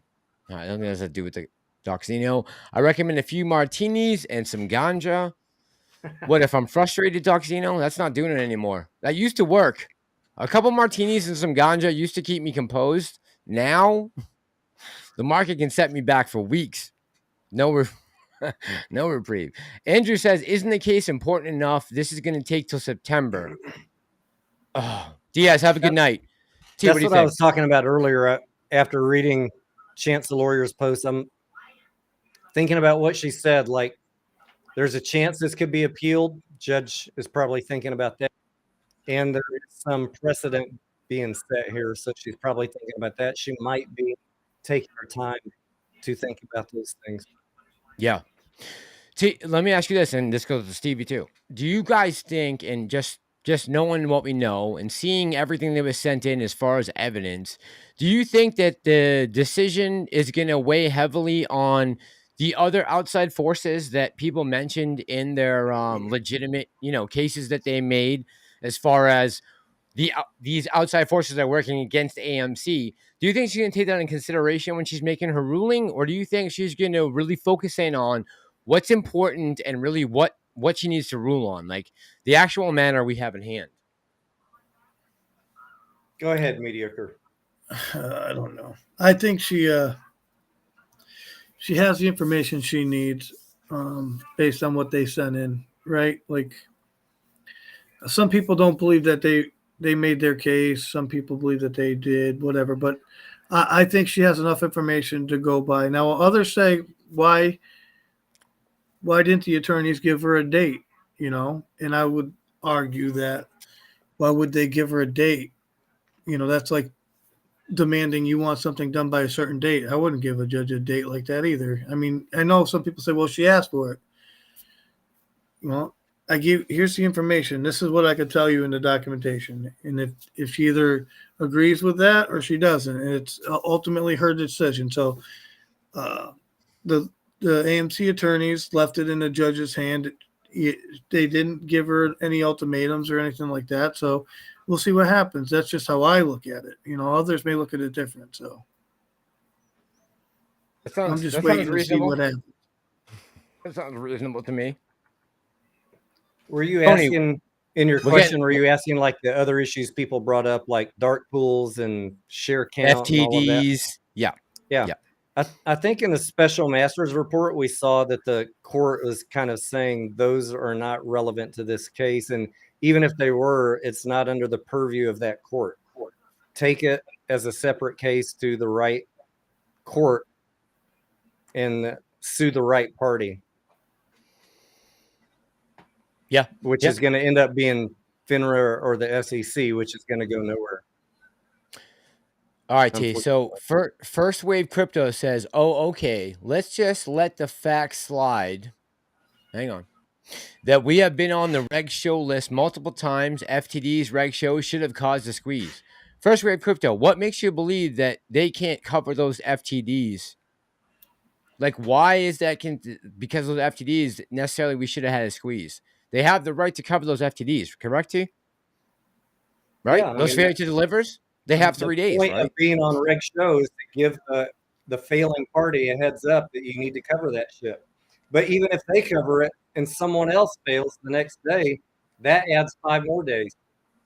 And then that person covers and another institution fails, and so on and so on. You just keep on adding 5 days every time. You could literally be on the threshold list for a year and it could all be legal and they could all be being covered.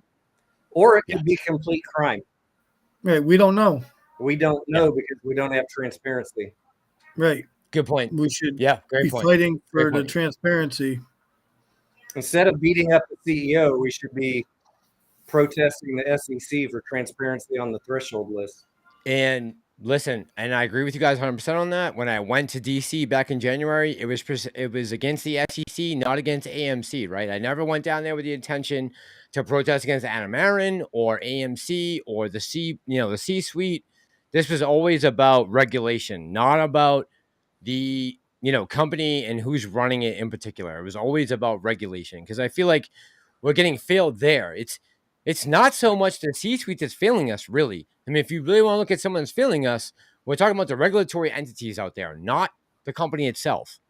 They're trying to battle themselves in this game that they're in, right? Where the stock market is contradicting their price action of their stock. I mean, it doesn't get much more simple than that. Tom just says, I think positive. Oh, Sith Lord says positive earnings may be very little in this play. The stock will still fall. AMC is arguably the most molested stock in the history of the stock market. It's not even debatable. All right, let's talk about that. T, what do you think about that? Do you think that AMC is the most heavily molested stock in the history of the market? You think that? I'm just going to say, Johnny, I observe and participate in a lot of stocks. Everybody thinks I'm just AMC, but I'm all over the place. Every ticker's community says the same thing. That's all I'm going to say. Okay. All right. Fair enough. Stevie. It's a mindset of retail that their particular stock is the most manipulated. It can't all be right. Yeah. Agreed. Stevie, go ahead. I mean, why is the stock falling? Why are the shorts not backing off? Why aren't we asking ourselves these questions, right? I don't know. And maybe there's a little validity to what's going on, and we keep putting blinders on and ignoring the fact that there is reason to. I'm not for shorts, but don't get me wrong. I'm just saying, like, their thesis is mostly correct, right? We're in a failing company that we're trying to save. You have to look at it from both angles. That's my only thing, right? Like, I try to look at both sides of it. That's all. I mean, I'm going to catch a lot of hate for this video. I can already see. But you're talking. Listen, as long as you're spitting facts, you're okay in this channel, man. Go ahead. But the fact of the matter is, you got to look at both sides. Like, why are they doing this? Why do they want to drive it to zero? Well, because it doesn't have any money. And we're not helping them to get money. That's the problem. We're basically starving the company we're invested in for a short squeeze play. Yeah. That's what it seems like now, right? Doesn't it seem like that? Why would they ever let off the gas? Ask yourself that question. Why would they ever stop? And if they can stop you from getting there, creating a short squeeze, then why would they ever let off the gas? And I'm not a short, believe me. I own AMC. This is my problem. This is why I want to have this conversation, right? They can drive this thing down and never allow us to do anything. And then what? Then Adam Aaron and the board has to do whatever they have to do to get money. Eventually, they're not going to be able to get any more money, and they're going to have to file bankruptcy, and we all get wiped out. That's the end game there, right? And who wins? The shorts win if that happens. The shorts win, yeah. You really want them to win? Right. That's what I'm asking everybody. Like, I don't know. Those are just my thoughts. That's a good point. Doxino says, yep, threshold list means shit. First Wave Crypto says, we can have multiple angles of attack. This is a financial war. That I agree with 100%. This is... Me too. We're in a financial war with these guys. I mean, no doubt about it. Look, we almost took out a hedge fund, right? Back in January 2021, we almost took down Melvin Capital on our own with no... no one saw that coming. We came out of nowhere and caught them with their pants down, and we almost wiped them out. If it wasn't for Citadel stepping in and bailing them out, we would have wiped out Melvin, right? Correct? Are we not? We're on the same page with that, right? We know what we're capable of. I got another question for the community, right? We're in a war, a financial war. We just determined that, right? Why wouldn't you protect your bullets, your money? Protect your money so you can continue the fight. That's all I'm saying. I don't know. What do I know? Go ahead. Elaborate. You can elaborate on that. Go ahead. I got to be careful what I exactly say, but my point that I'm trying to make advice, is, whatever you do. If you go to zero and you have no money, you're going to buy back in. What's the point? Why let it go to zero? Is my point. Yeah, we should save the company and continue to fight another day. Right? This isn't the only ticker on the whole market. The market doesn't revolve around AMC. There's other tickers out there that go through the same shit we're going through now. It's market-wide corruption.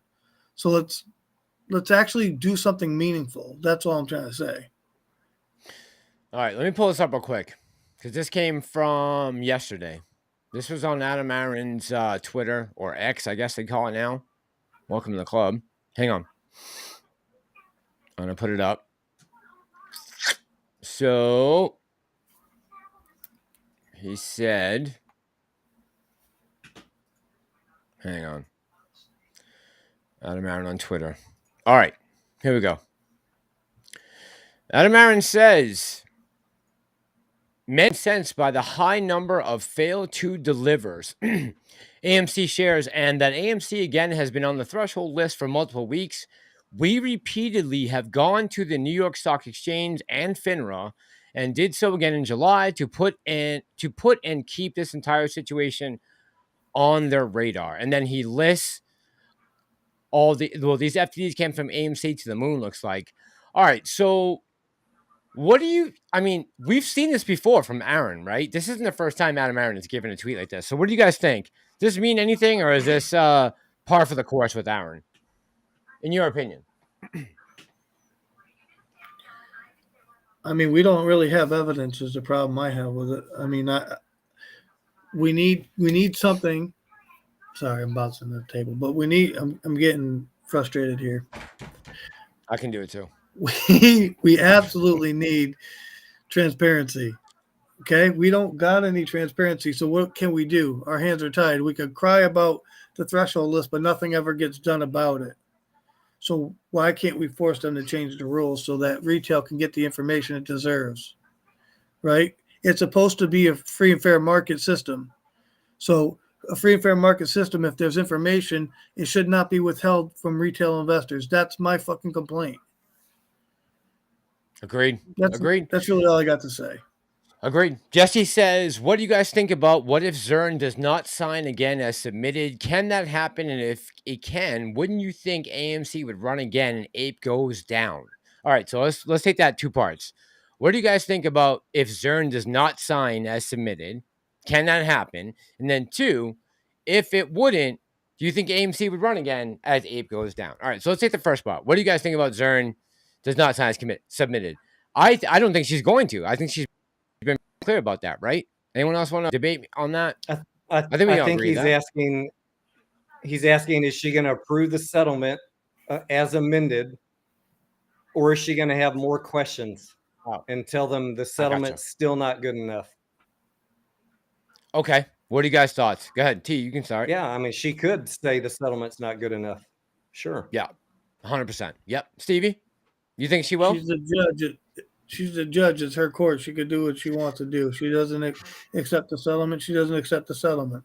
What can you do? Let me ask you this. Do you think that some of the exculpatory evidence has come forward, some of the things that retail has said about the market in general, about, our concerns about why this price has come down, all the problems that we have, do you think she's going to take that into consideration and that will be a factor in her decision? Or do you guys feel like she'll be able to keep that piecemeal and be like, listen, I got to decide on this one thing right here. And on this, I'm not going to let anything else come into my persuasion or my periph. She already dismissed all their stuff. All right. We agree on that then. Okay. All right. As long as we're on the same page as that.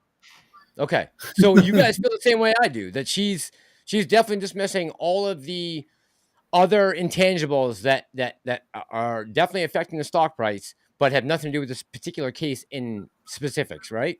Exactly. You agree on that? All right. Because you're going to have to bring your own suit. You have to have evidence to bring the suit. That's the problem with what is going on with the corruption. So where do you start with that? Yes. Where do you start? I'm with the community that the market, I believe, is corrupt, right? Yes. So now the decision becomes, how do you beat the corrupt system? Okay, so starting from right now, 11 o'clock on Wednesday night, moving forward, we all need to work in unison as far as how do we attack the current situation that we're confronted with, right? So this thing constantly is changing, and I think everyone needs to understand that the play is constantly adapting and changing, right? We all need to be, and I just want you guys to be on your fucking toes when this thing comes to fruition, because whatever happens is going to go down one way or the other. Just be ready. This is your money. This is your financial future. It's your freedom. Be ready for whatever it's coming. That's all. I mean, I say this all the time.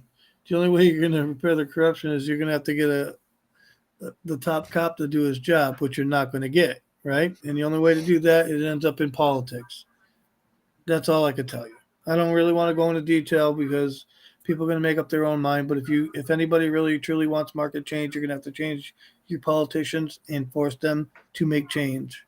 If it doesn't happen, you're never going to get change. End of story. By the way, Pam, thank you very much. You and Prometheus, love you guys. Thank you so much. Everyone that's helping out tonight on the channel, we thank you. Me, Stevie, Tony, thank you guys. Mike says, and good point, Steve. Mike says she will sign it sooner or later, or she would have tossed it out already. See, that I agree with, right? This would already be gone had it happened. I think this, had she had thought that this was being thrown out, it would have been done already. You guys agree, T? I believe that if I'm laughing at Andrew's comment. Yeah, I think she will approve it eventually. yes, I This also one? do. Beat you off, someone off? That's a Barbie movie quote. Oh, is that from Ryan Gosling? Yeah. No, it is. Okay. Scott says, what's up, by the way? Broke Ape, how you just peace? I believe her biggest hiccup is ape holders are not getting anything. Ape is 1-to-1 AMC. They should have come back to Zurn with an RSC. Everyone gets one share for every 21 you own. All right, so let's talk about that. Let's talk about the settlement. Do you think it's just a matter of she wants a little more for the settlement in order to be prove it to?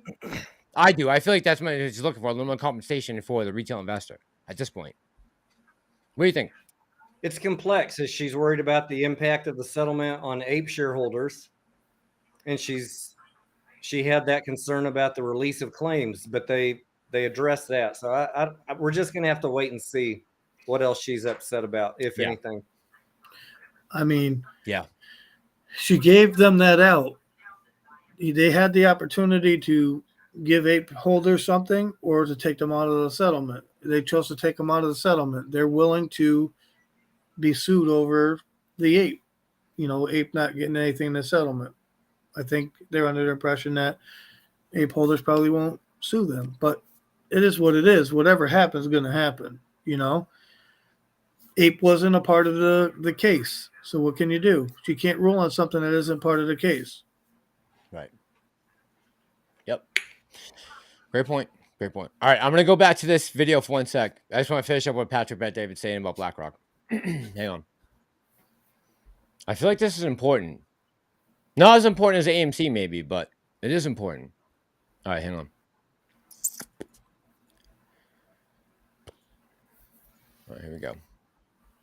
Contracts, then you're like, okay, Fink is there. These guys are there. Okay, let's go look at Hollywood. Same thing you see there. Let's go look at pharmaceutical. Let's go look at this. And you're like, wait a minute. These guys essentially have a monopoly. Well, how big is BlackRock? $10 trillion. How big is $10 trillion? Only 2 countries have a bigger GDP than what BlackRock has, assets under management, U.S. and China. That's how big BlackRock is. So then they went and they started getting all these other guys to sign on and say, hey, we want you to participate with the same thing as well with ESG. And they ended up having, I think they had 31 signers. I think end of 2022, they got 60 something signers for a total of $70 trillion of assets under management that they're controlling. 70 trillion. So now they're controlling other places. And just recently, if you saw the rebuilding of Ukraine, did you see this contract? Rebuilding of Ukraine, $400 billion contract. BlackRock and Chase is helping rebuild Ukraine. And then, okay, I'm not a conspiracy theorist, but what the hell is going on here? They have that much control to get everybody to do what they want them to do? Yes. So Dylan Mulvaney, who cares? Why? Bud Light. How does that tie up? You got the DEI, the HRC, the human rights, and all this stuff. And then you go even deeper, which is even the crazier part with, the education, schools. Like, the biggest union we have in America, I think it's National Education something. NEA is the largest union we have. 3 million teachers are part of that union. And you look at that and you go deeper in that with open society and who's funding it, who's the money behind these organizations. comes back. Soros. How do you feel about the kind of power they have right now to fight against them? Because this isn't like a billionaire can come out and say, I'm going to go up against these guys. They don't have a little bit of money. A billionaire to these guys is nothing. They got the kind of control that can make companies fire boards. They can replace CEOs. They can replace leaders if they don't like. They have their hands so much into it where many times when people say the people of power, I'm kind of like, who are the people of power? Are you convinced these guys are really running the world? Or what do you think about what some of these bigger companies are doing, like State Street, Vanguard, and BlackRock? Well, they certainly have massive amounts of influence. What do you think they're doing? It's the question is, how do you fight it? Like, for example, the way we fight mainstream is by what? The show that we do. And we have to be patient. It's going to take 2, 3, 4, 5, 10, 20 years. Now you have some influence, right? Okay, we can fight. There is an actual... All right, so I feel like we're doing the same thing, right? In a way, we're fighting the same corrupt systems. Hold on, let me get you guys back up here. Where'd you go? Hold on. I lost everybody. Mediocre, hang in there. T, hang in there. Get you guys back up here. All right, there we go. What do you guys think about that? You think he's right? Does BlackRock really have that much influence over the U.S. economy? Yes. Or are we being misled? Yes? I believe they do. Yeah, me too. There's no other explanation of why we're seeing what we're seeing right now besides the fact that these influential, power-hungry oligarchs are influencing everything from elections to the culture war. There's certainly something going on behind the scenes, right? No doubt about it. And I don't think AMC is playing a huge role in that. Thank God. Thank God we're not dealing with AMC being on the front of that, because that would be just another nightmare we'd have to add on to everything else we're dealing with. If AMC was going through this DEI controversy or anything like that, forget it. They got enough flack for Sounds of Freedom, a couple of theaters, the AC turning off. Imagine if there was a full-blown conspiracy really going on there. So thankfully, we're not embroiled in any of that. But to talk about the rest of the economy and what's going on in business right now, I think it's important to understand the ESG element that's creeping into the stock market, and something's going to affect price action for years to come. Until we put an end to it, it's going to be a factor, right? Right? You guys agree? Yeah. I mean, oh God, how do you stop? Brent says, hold on. Brent says, this makes me sad. Tony is supposed to be the non-conspiracy, just the facts guy. T, you want to address that?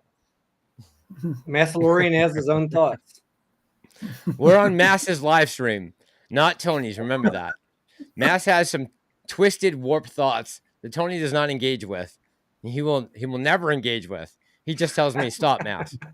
So, I know when to carry on and when to shut up. BKSA says AI is overblown. It's not that good yet. First Wave Crypto says, look up at what AI can do in film currently. You'll see why Hollywood is scared. T, are you or Stevie, are you guys worried about the strikes at all? Or do you think this is going to come to a swift end? It's been like 2 weeks now with the actors. Are they still on strike? Yeah. Then I'm worried about it. Yeah. Like, think about that, people. The actors and writers are on strike right now for the movie industry. We only have production up until maybe the beginning of 2024. Just keep that in mind when you're thinking about this play. Remember everything that's going on in this space. We're talking about money here.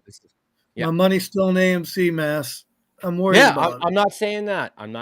All I'm saying is pay attention to what's going on in your surroundings. Do not be blindfolded. Do not be blindsided by what possibly could be coming. Because the longer this strike goes on, the more impact it's going to have on Hollywood, the more impact it's going to have on the stock price for AMC. Make no doubt about it.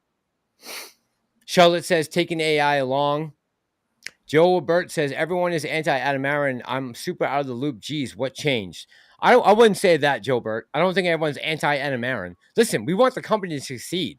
We want the company to become, the mega movie theater of the world. I don't think any of that's lost on anyone. That's what we all want, right? We're all shareholders. We're all holding the stock. We're waiting for a short squeeze. We're waiting for the price to come up. We're waiting for the fundamentals to get better. In the meantime, as we wait, we're going to talk about everything else going on in the world. But as far as Adam Aaron going and our opinions on him, I don't know. Stevie, what's mediocre? What's your honest opinion on AA? What do you think? You met him with me in person. We were together live. What are your thoughts? We talked about it. I think he cares about saving AMC. That's his job. That's what I think. Bottom line. Right? Yeah. I mean, I don't think he hates his shareholders, but I don't think he's, doing them what can he do? His hands are tied. That's all I can tell you. His hands are tied. The books are bad. He's got to do what he's got to do. End of fucking story. I mean, I don't even want to talk about him. Like, it's a non-factor. He needs to do what he needs to do. If you understand what his job is, then you would understand that he's got to pay the bills one way or another. Is his job to create a MOAS, Stevie? His job is to make sure AMC doesn't go bankrupt. That's it. We have a really, a big disconnect in retail traders in many stocks where they want one thing, but they're ignoring the financial statements and what is actually going on in the company. They're ignoring delisting notice. They're ignoring 9 months of not AMC, but I've seen companies with 9 or 12 months of not filing 10Qs and 10Ks, and people are like, "This is the best stock ever." Like you own a train wreck. Adam Aaron and all CEOs' job is to fix the balance sheet, fix the income statement, and sometimes they are going to make choices that you don't like and they're not favorable to you as a retail trader. If you don't want those problems, if you don't want those risks, don't buy companies with negative earnings. That comes with the territory. And people don't want to hear that message, but that is the message. Agreed. Scavenger says, Scavenger, what's up tonight, man? He says, we need a CEO who wants MOAS and not a good company. MOAS everything company is not. Those two camps, I think they can fall in the same position every once in a while. The fact that we want a MOAS, I think can go along with everyone who just wants the company to improve on basic fundamentals and numbers, no? I mean, we wanted a MOAS in 2021. Yeah. And the economy was booming. Stock market was booming. The company had $2 billion in cash. And then things changed around November 2021 when interest rates started going up and money came out of equities. I mean, I won't lie. I want AMC to MOAS tomorrow. Let's go. Let's do it. Right? Let's do it. I'm for a MOAS. I don't understand why people think I'm against a MOAS. That's not at all what I'm against a MOAS. I just want to see the company succeed because my money is invested in it. I just don't understand why people can't see that. I don't only have 100 shares. I'm not going to tell you what I have, but it's a substantial amount of money. End of story. I think that's an important thing, right? I think people need to understand that a couple of the people right now that are on this panel talking, as far as me, Tony and Steve go, we're all deeply invested in the stock. So this has a whole different meaning for us other than YouTubers because we have a financial vested interest in the company itself and the CEO and the job that they're doing. And I think that's one of the main reasons why we continue to come out here and do this no matter what, is because we appreciate a businessman who's going out and fighting for his company and a group of people who are getting behind and backing that company to perform successfully and turn a profit. Central Content says Adam Aaron wants to squeeze as much as anyone. He just wants shares available to sell it into. Look, that could be true. All I know is, and 24 the Money says mediocre is all ape. Mediocre, are you all ape? I own AMC. Me too. We all do. So does Tony. I want to address censored content because his comment, that goes back to that CEO handbook I did a couple months ago. If you are a CEO, want to raise money, your ideal scenario is on good news when the price is increasing. Adam Aron probably does not want a squeeze when he has no shares to sell into it. That's a good point. Yeah, excellent point. Yep, for sure, 100%. Andrew says, are the company fundamentals better now than they were when AMC ran to 72? Yes. They got to be, right? We were coming out of doing movies in 2021. We were in June of 2021. I mean, we were making no money. There was nothing coming out. The biggest movie we had up to that point was Kong vs. Godzilla. You guys remember that? In March, the last weekend in March of 2021 was the biggest release we had at 30 million. So we were definitely in trouble back then. And Adam Aron said, I want to try to raise capital. And remember what we all said, and I was right there with you guys saying, no way in hell, you cannot dilute the stock. We were adamant, right? I mean, we were. I mean, let's admit the facts and the truth.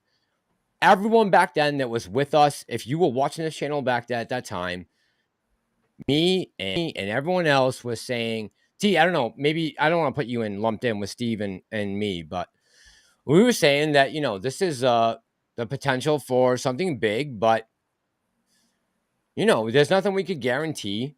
And there's definitely a possibility that he would need to dilute at some point. But at that point, we didn't think it was right, as people waiting for a short squeeze. And now we're living with those consequences. No matter whether it was right or wrong, it is what it is. The fact of the matter, I'll say this too. It doesn't matter if you own Ape or AMC. If you own either, you own AMC. Supporting the company. Mike says, mediocre is true app. I think he means Ape. Only person I have seen with customer car plates supporting AMC. Stevie, do you have custom plates? Did I miss that? I don't know, Mike. I'll just say that. What? Oh my I mean, God! you rode in my car. You rode in my car, John. Come on. Did you see the plates? That's what I was going to say. I'm to like, you? shit, I got in your car. Holy smokes. Adam says we still have yet another year in this financial war. God damn, I hope not. I don't know. Are you guys ready to stay in another year? Because I don't know if I can. T, I don't know. What are your thoughts? Another year, T, man? It depends on what happens with dilution and with the actors and writers strike. I've said that. That's a big thing, huh? I'm very optimistic about 2024, but I'm becoming more pessimistic every week as strike goes by. Yeah. By the way, Pam and Prometheus, thank you guys for the super chats. Love you. You know that. Tommy B, how you doing tonight?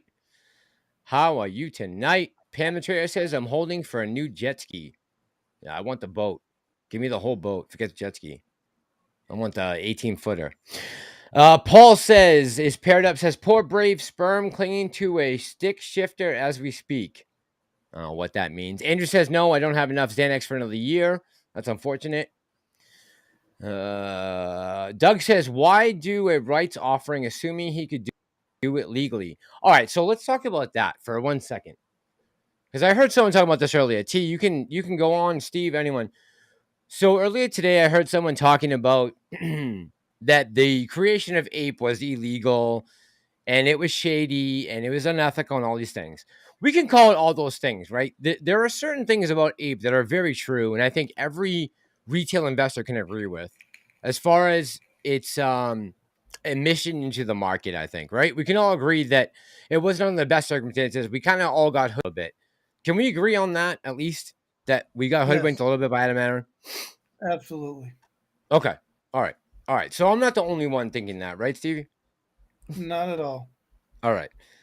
So with that said, at this point now, do you still believe in Adam Aron? Knowing everything he's pulled off up to this point and all the things that maybe you have fallen for or not fallen for, if you still believe in the stock, then you can hold it, no problem, until we figure out what's going on. If you don't believe in Adam Aron, I would suggest you exit this position, only on the basis as being a retail trader myself. If I had no confidence in the leader of a company, I would never buy one share of that company. But I have a little bit of confidence in Adam Aron. I think he's trying to do the right thing. I hope so. Up until this point, I've had most of my faith in him, regardless of what his compensation is and, how many shares he sold into the open market. I still have to believe as a CEO, if he wanted to tank this company, he could have done it a long time ago. I don't know what he's waiting for. I can't understand what the holdoff is. So I don't know. You guys can elaborate. And Tommy B says 84.32. I'm waiting for when that. you Tom, say if that price comes, I'm out. Just so you know. you say, do I believe in Adam Aaron? I mean, to do what? To Do I lead believe this in Adam? company out of bankruptcy to a profitable position again in the future, if That's he has his, the capital to do it. that's his job, and he's doing what he needs to do that. I'll say that. Do I Yeah. agree with what he's doing? That's debatable. I have some issues, but I understand why he's doing what he's doing, and I'll just leave it at that. Yeah, fair enough. Fair enough. Fair enough, Stevie. Mike says Sea-Doo GTX 300. I'm assuming that's a jet boat, but I can't be sure. Billy 87's in the chat. How you doing tonight? Paul, good evening. Says Poor Brave. Oh, I said that already. I don't know what that is about. All right. Let's see here. Let me pull up another comment.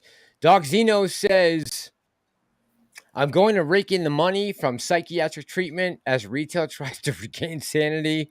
Come to Doc Zeno. All right. So Doc Zeno is going to, he's definitely going to make money on this play no matter what. Doc, Tony thank you is, for your comments, and I will be your first client because I'm going to need some therapy.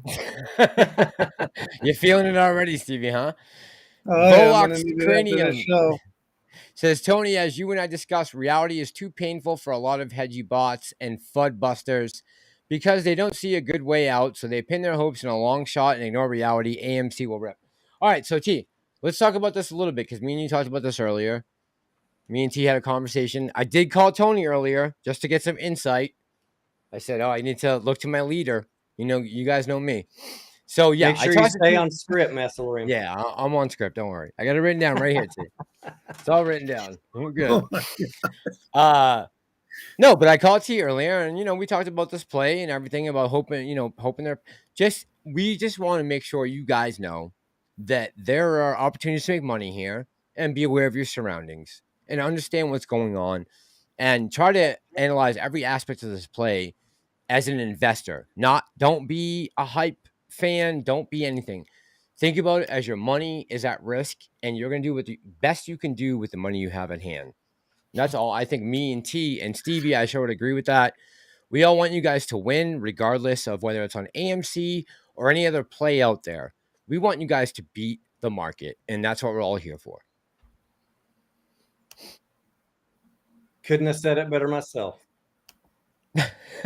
Hey, thanks, T. Thanks, T. All right. I just wanted to say that. I feel like so many of us have come this far and we've put in a lot of work towards this stock and this play.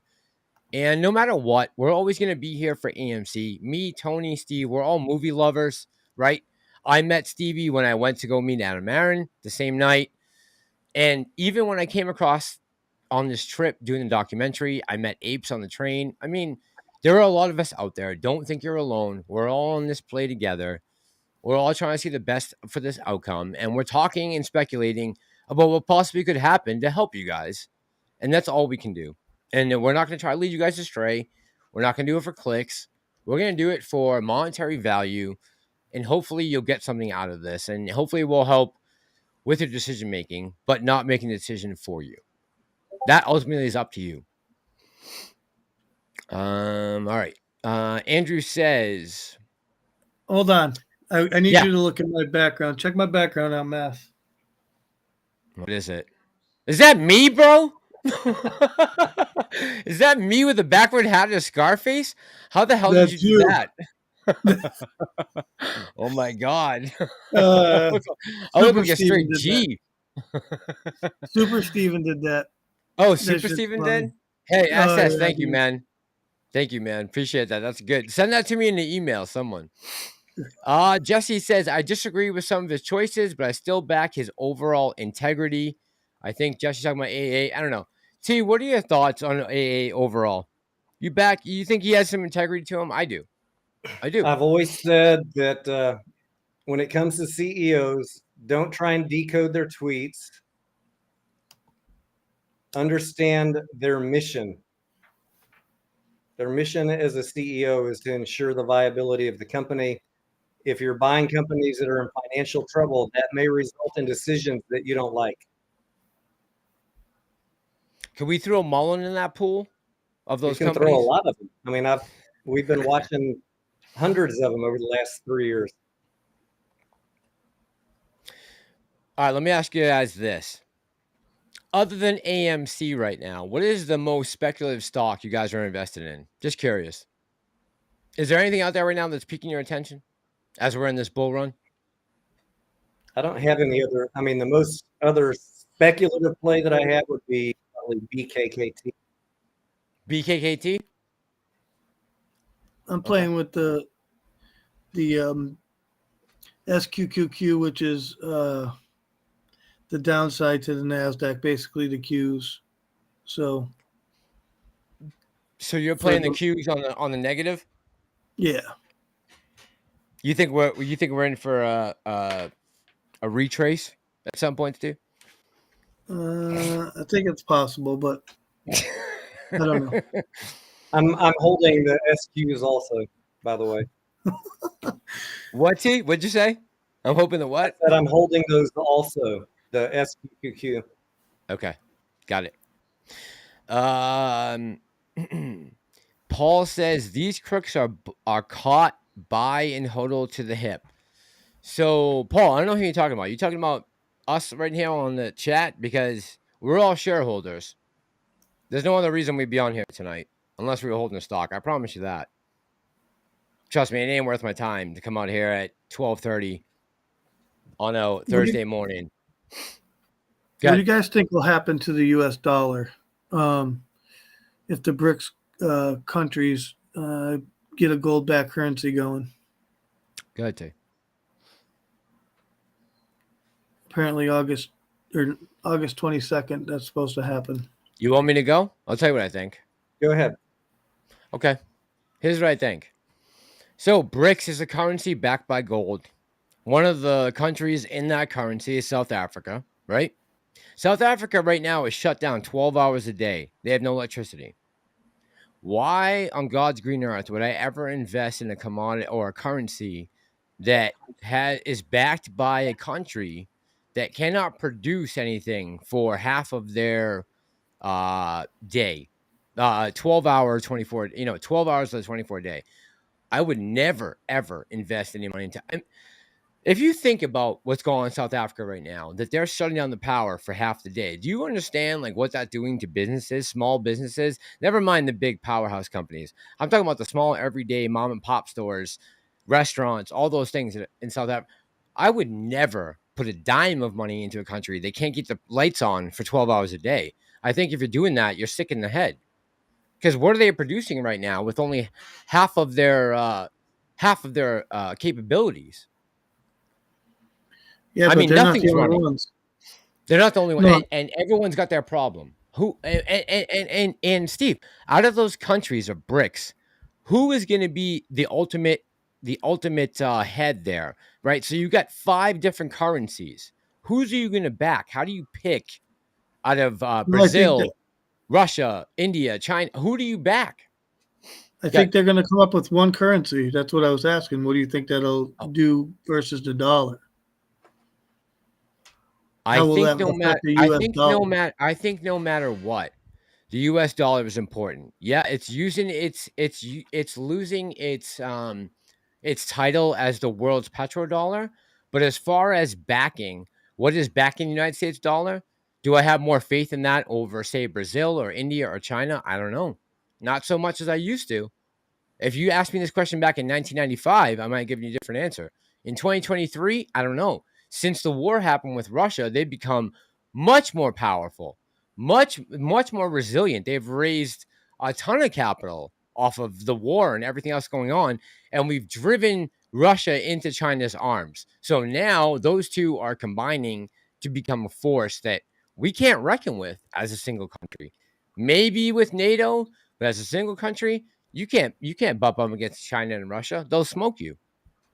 I don't know why we decided to go down that route, but We decided to drive Russia into China's arms, and now we are at the precipice of Well, possibly we World didn't War III. decide that, Mass. We didn't decide that. So says who? Let's go back. You want to go back to 2014 and the Maidan coup? I mean, we can go all the way back when I'm Victoria saying you and Nuland. I. Oh, Saying yeah. the American people didn't decide that. No, of course not. No.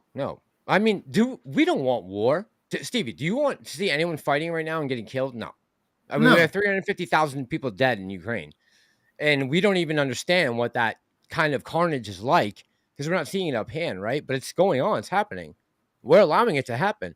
These are our politicians that we put in power who are making the calls. So it's on us ultimately at the end of the day. Sorry. No, you're good. I was just curious on your thoughts about gold-backed currencies versus the dollar. Was the only real question I was asking. What if it would have an impact on the U.S. dollar? Well, go ahead. Yeah, I didn't answer that very well. T, maybe you got a better answer. Good. I'm not going to comment on that. I'm distracted by somebody that said the price of AMC should be $28. I'll get you distracted. Why did it get me distracted? Because I think there's a big disconnect in people's understanding of where the price comes from. The price is it comes from earnings, right?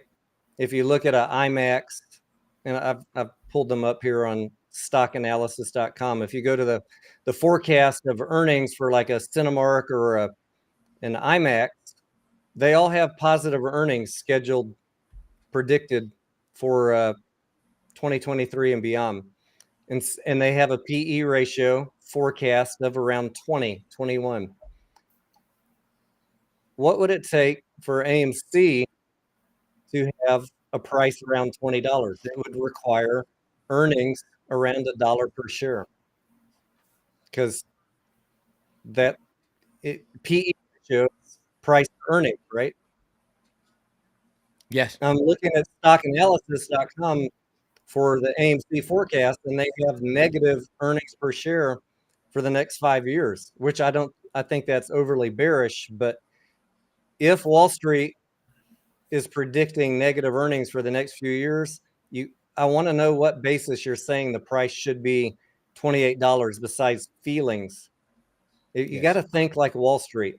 Price is derived from earnings, and we have negative earnings. That's why you're getting these $1.50 price targets, $2 price targets. It's not them being bearish. They're using regular Wall Street analysis to value the price of the stock based off of earnings.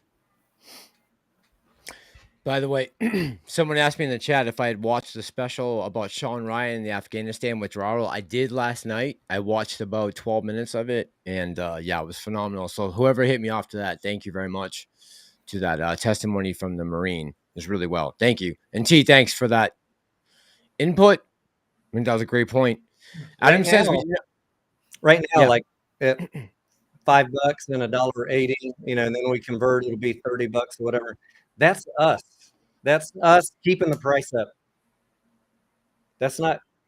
We're able to hold this well above the proper valuation by fundamental analysis. And that's because apes are not leaving. Yeah. Thank God. That's why I continue.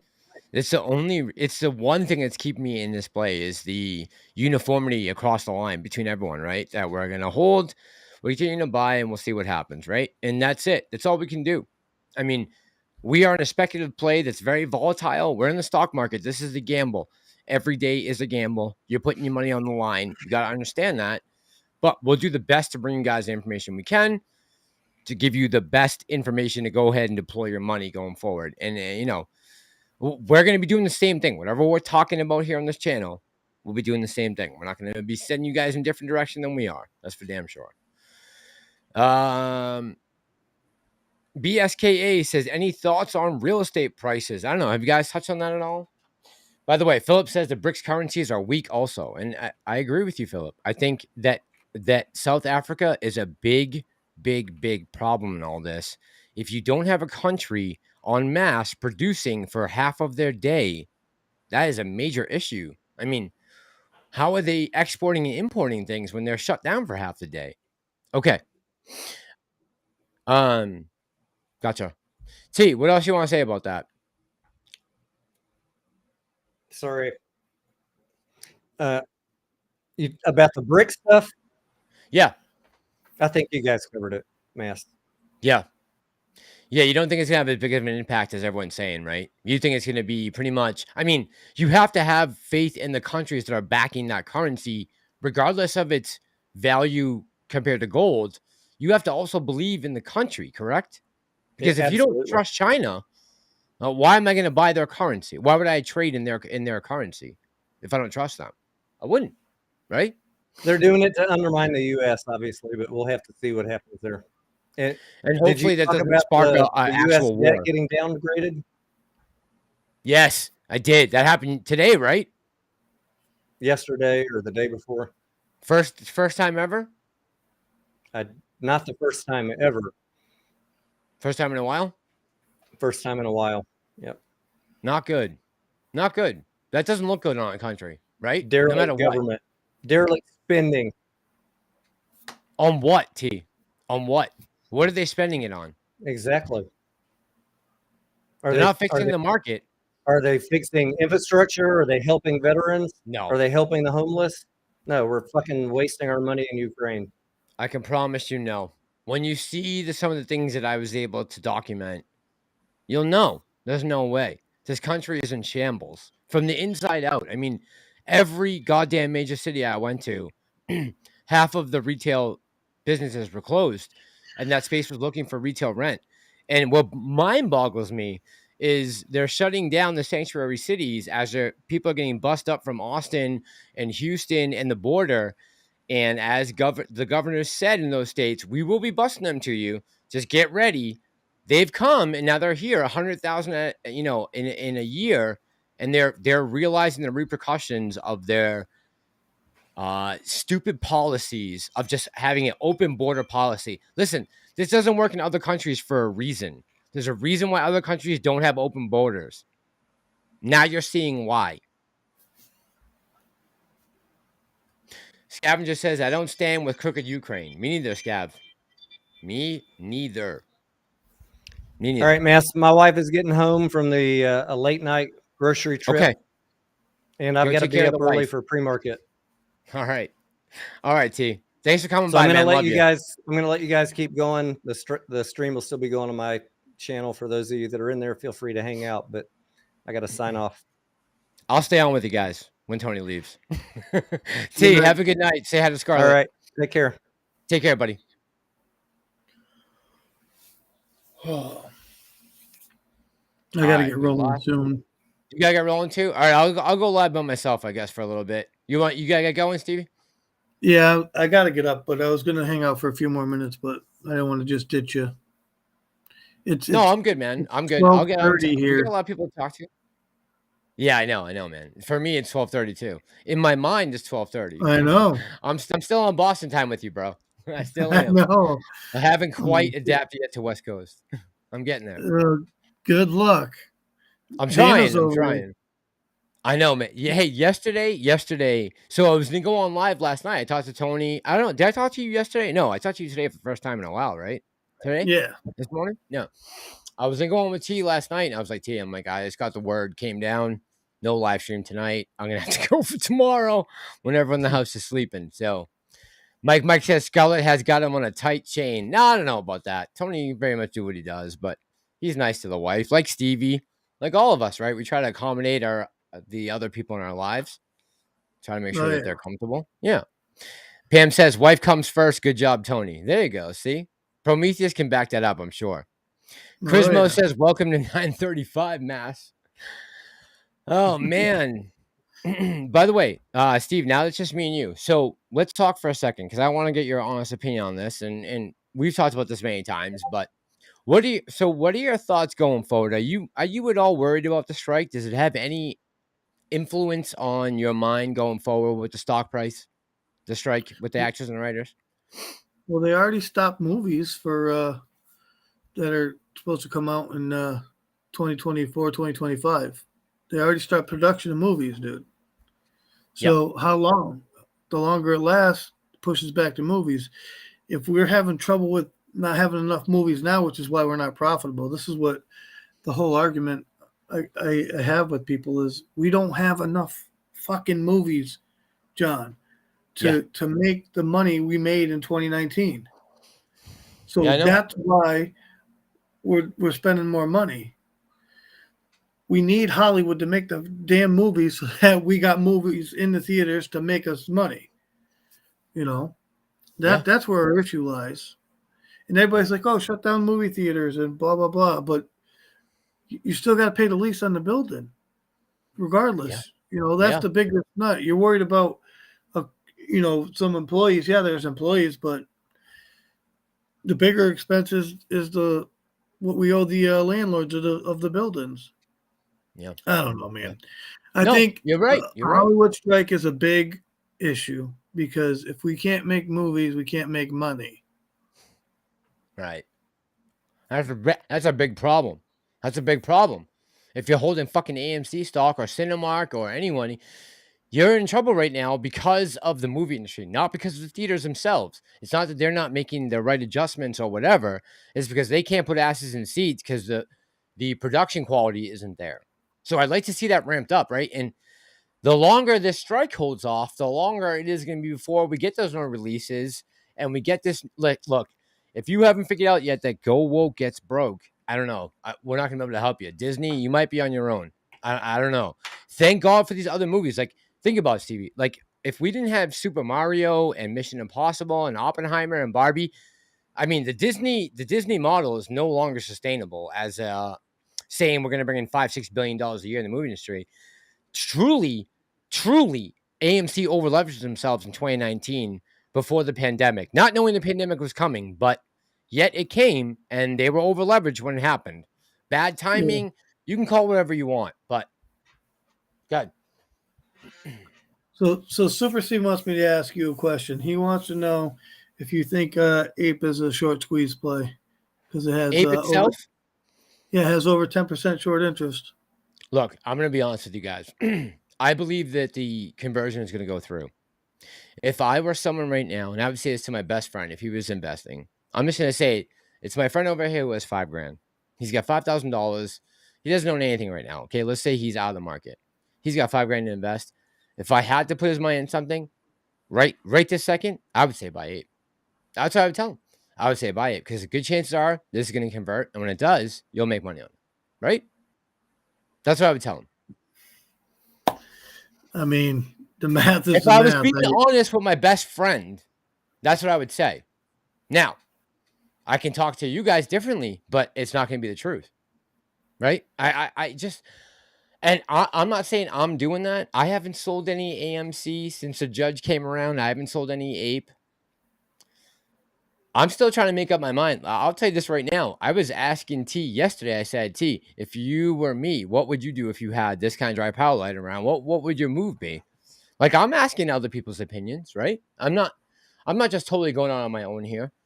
I'm trying to get the right answer. Super Steven says, great answer, Massalorian. Math doesn't lie. Look, I'm being as honest as I can. I'm not going to sell my AMC because I don't know what's going to happen. Would I buy more Ape if I had the money? Yes. Yes, only because I believe that eventually the judge is going to see that despite all of the arguments that were thrown out, no matter how good they were, because some of them were great arguments as opposed to why this shouldn't happen. And I agree with, and I think there's some valid points made as far as the legality of it. I think the judge is on the right track. So I'm going to go with that. Hey, JT Wisco, have a good night, man. Love you. 3-hour drive. Be safe. Go ahead, Stevie. Yeah, I mean, it's just crazy. I don't want to see people get hurt. You know, I just want them to be able to make up their own decisions in their own mind, their own portfolios, do what you got to do, right? Leave me out of it. I don't care. Why does what I do with my money anybody's business? That's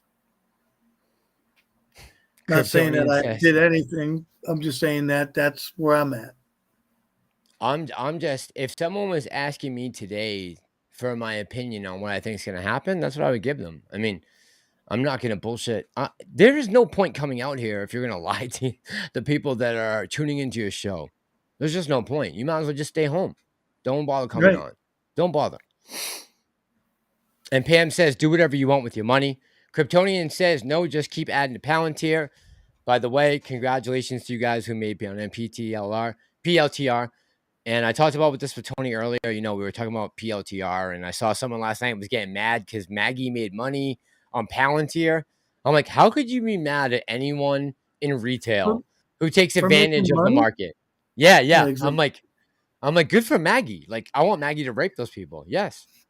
But yeah, and I think, and I know I agree with you and T about this, that like we want this thing to come to an end, right? Like the stock market's always going to be there. It's not going anywhere.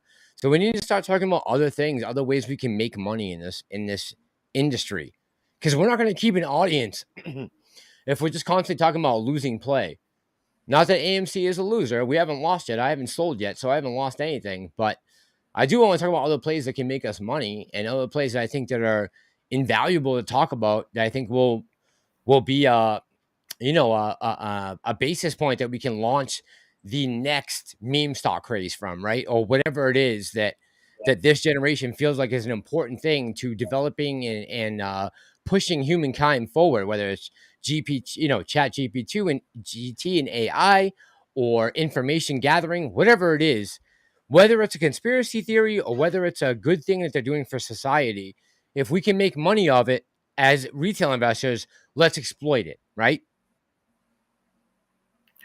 What's up, Dana? How are you tonight, honey? Hey, Dana. What's up, baby girl? Hold on. Let's see here. BSKA says China's stock have taken a beating recently. Might could be a good take to swing in position. You holding any Chinese stocks right now, Stevie? No.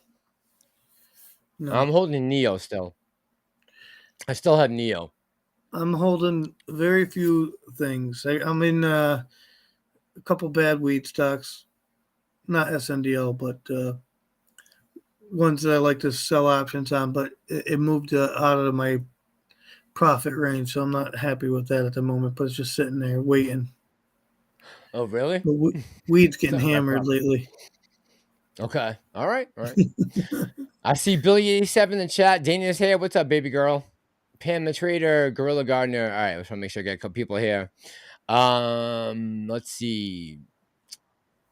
The new hype is LK99, the room temp semiconductor just discovered. I haven't heard anything about that. Have you? LK99? Semiconductor? Don't know who that is. Okay. Someone says, Billy says, what do you guys think about UPST? Hang on. I'm going to look right now. Oh, well, sorry. So they're at $68 right now, but isn't UPS supposed to go on? Oh, it's Upstart. Upstart, not UPS.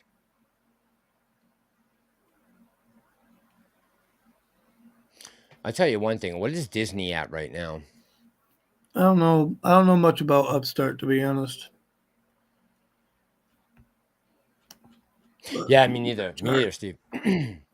Like I'm following all the stocks that affect the market with AMC, unfortunately, right now, because I'm so wrapped up in this whole goddamn play. You know? It looks good. It looks like you got some information, earnings, and then it took off. So I don't know much about their earnings, but it was probably positive earnings because ever since it had its earnings call back on 5/9, it's up. So that's what I see on Upstart. Zach says, quit the AMC, move on, jump the meme TUP. Hey, look, I still don't believe at this point right now AMC is a meme stock. If you think AMC is a meme stock, I think you're very heavily mistaken, because retail, I think, owns this stock. I think we have for a long time. Maybe once over. Who knows? I don't know what the exact number is of how many shares retail owns, but I know that people in my chat, and most of them are holding over 1,000 shares. And sometimes I have 200 people in that chat. You look beat, Stevie. You ready to go to bed? I am. I've been getting up. All right, I'll let you go. Let me let you go. I'll I'll cut you. Johnny, have a good one. You too, brother. Love you. Have a Good night, everybody.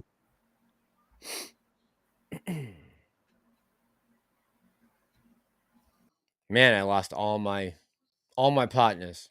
All right, let's go. Now that I'm alone, let's go finish the rest of that conversation with Patrick Bet David about Larry Fink. I think it was interesting what he said. Hang on, and then we'll talk about it.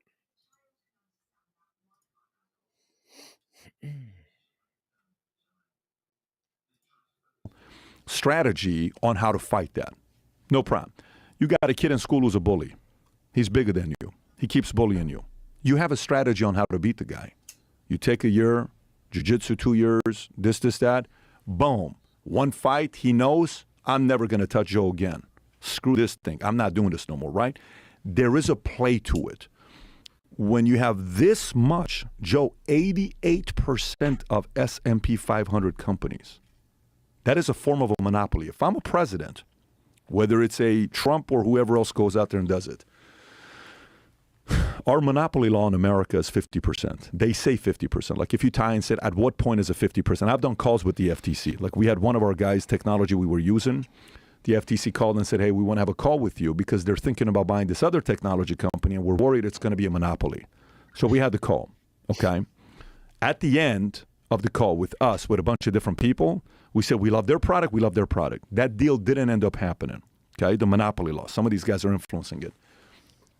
But they say 50% is a monopoly law. Do you know how many people in America have an iPhone versus Droid? Do you know what the numbers, market shares in America with iPhones? I think it's like 60. 58%, 60%. Yeah. That is already a monopoly. But who's knocking on the door of Apple? Tim Cook saying, hey, Tim, you got 58%. That's breaking a monopoly law. Nobody is.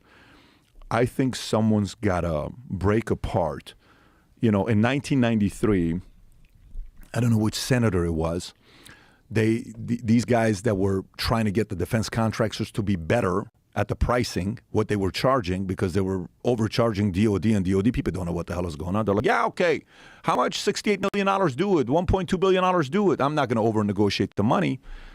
They took 51 defense companies, and they brought it down to only 5. It's only 5 companies right now when you want to buy anything.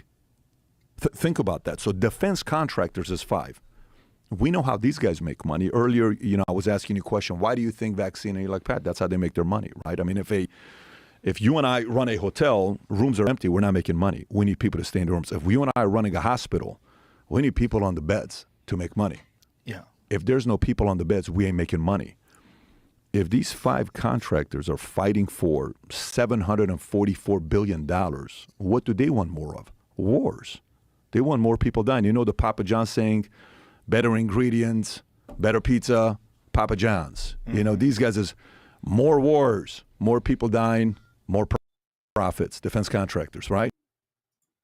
Didn't Lindsey Graham say that the Ukrainians would fight down to the last man? I think that was his wording. By the way, just in case we're not caught up with history,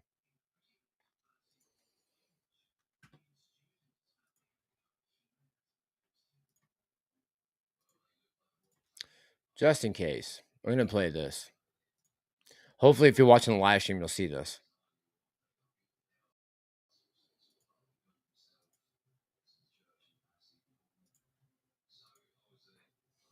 Hang on, folks. Here we go.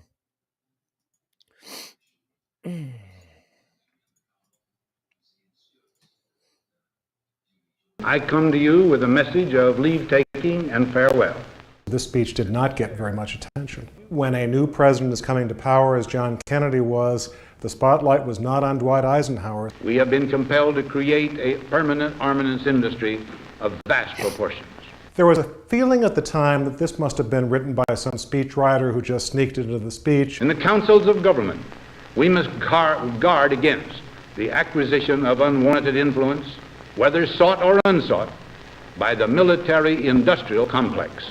3 months ago, we got contacted by a family up in Minnesota saying that we have documents from Malcolm Moose. He was responsible in part for drafting the military-industrial complex speech. These new papers give us written evidence that this was not just some caprice of Eisenhower's or something by some speechwriter. You see the evolution of a speech from May 1959 to 1961. And he wanted to give this speech for a long time, 2 years.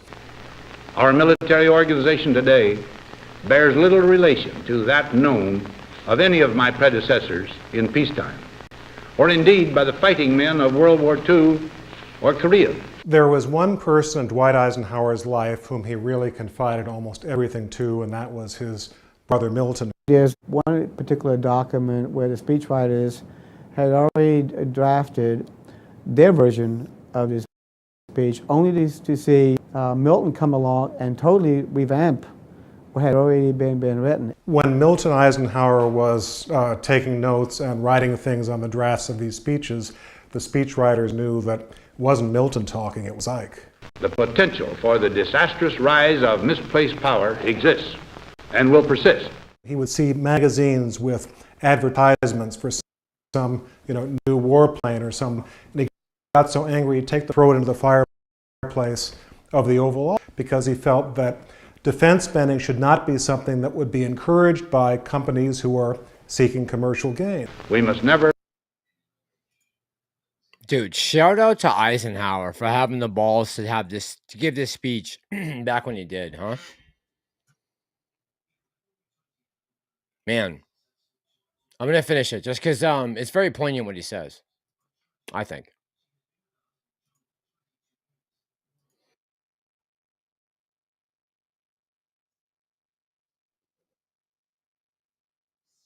It shows that the farewell speech would be made to Congress.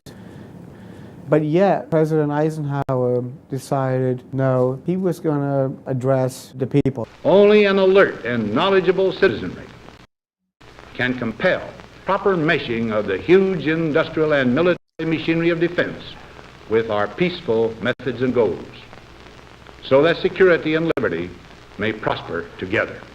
One test of how well a president speaks is how long the speech lives. Here we are 50 years later, we're still talking about this speech. Now, on Friday noon, I am to become a private citizen. I am proud to do so. I look forward to it. Thank you, and good night.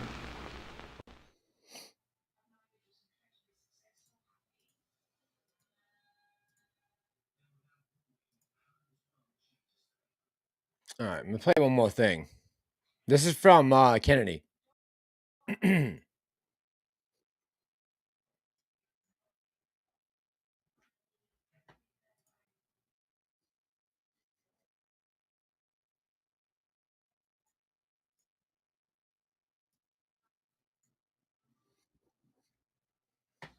3 days before he took the oath of office, Eisenhower, who was the outgoing president, gave what is probably the most important speech in American history, which was, where he warned against the military-industrial complex. We can't be attacking. I don't like what Castro's doing down there, but it's not the United States' job to dictate what kind of governments other countries have. He said, well, you can't use the U.S. military, and they ended up bringing those guys over with United Fruit boats. And in the middle of it, in the night, they came to him and said, they're getting wiped out each, and you need to send in the military and invade. And he said, we're not going to. 3 days before he took the oath of office, Eisenhower, who was the outgoing president, gave. It's incredible. It's incredible to me. It's incredible to see how close we came to war back then, huh? I mean, we were this close to war. All-out war. Lucy, how you doing tonight? Gorilla Gardner, what's up? She says, Mass, what do you think of Vivek Ramaswamy? Listen, Vivek, I think he has a very poignant message. I think he's on top of his game. He knows what's going on in this country right now. He knows how most Americans feel. I would say the majority of Americans who want to save this country, this Constitutional Republic. He keeps talking over and over again about Constitutional Republic, over and over and over. Every post I see from him on Twitter or wherever, he is talking about the original government that the founding fathers tried to institute that has now been revamped, right? And we have an actual free society. Well, we did up until recently. But Vivek is talking, he's talking my language. I think he's talking a lot of our languages, right? I mean, if you guys listen to what Vivek is saying, he's basically saying you come to a point in life where you can fight and you have just as much of an opportunity as everyone else. You just got to put in the work. Listen, if it's not me on here tonight, there'll be someone else out here trying to get your attention. And for me, this isn't a business thing anymore. I mean, it never really was, honestly. This has always just been a thing of like, I can come on and not be radicalized by the mainstream media. I'll have an outlet to release my anxiety and my rage, not unleash it on the public. Lupe, how you doing, my friend? Good evening. Thank you, my friend. Appreciate you, man. Diamond Gal is in the house. Diamond Gal says, I would so vote for Yuka and Fu. I would vote for Yuka and Fu too. If they're going to stop the war, that's my ticket. Mike says, Trump JFK would make their head spin. That is a ticket they do not want to see. You think RFK would run with Trump? Paul says, is Amway safe? I don't know, man. But Lupe, thank you again, man. Much love. Andrew says, this is very interesting. A ton of complaints today about FTDs. The New York Stock Exchange sends a canned Twitter response. No shares have been made since 11 a.m. Coincidence? Maybe. On the NYC's page.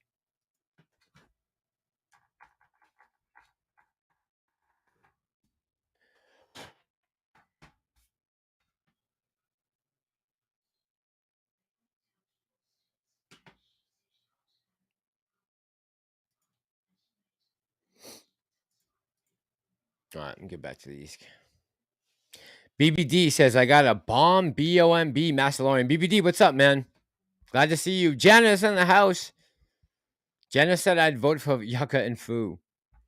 Do we have to make a Yucca and Fu campaign poster? Jared Lightson says, I think so.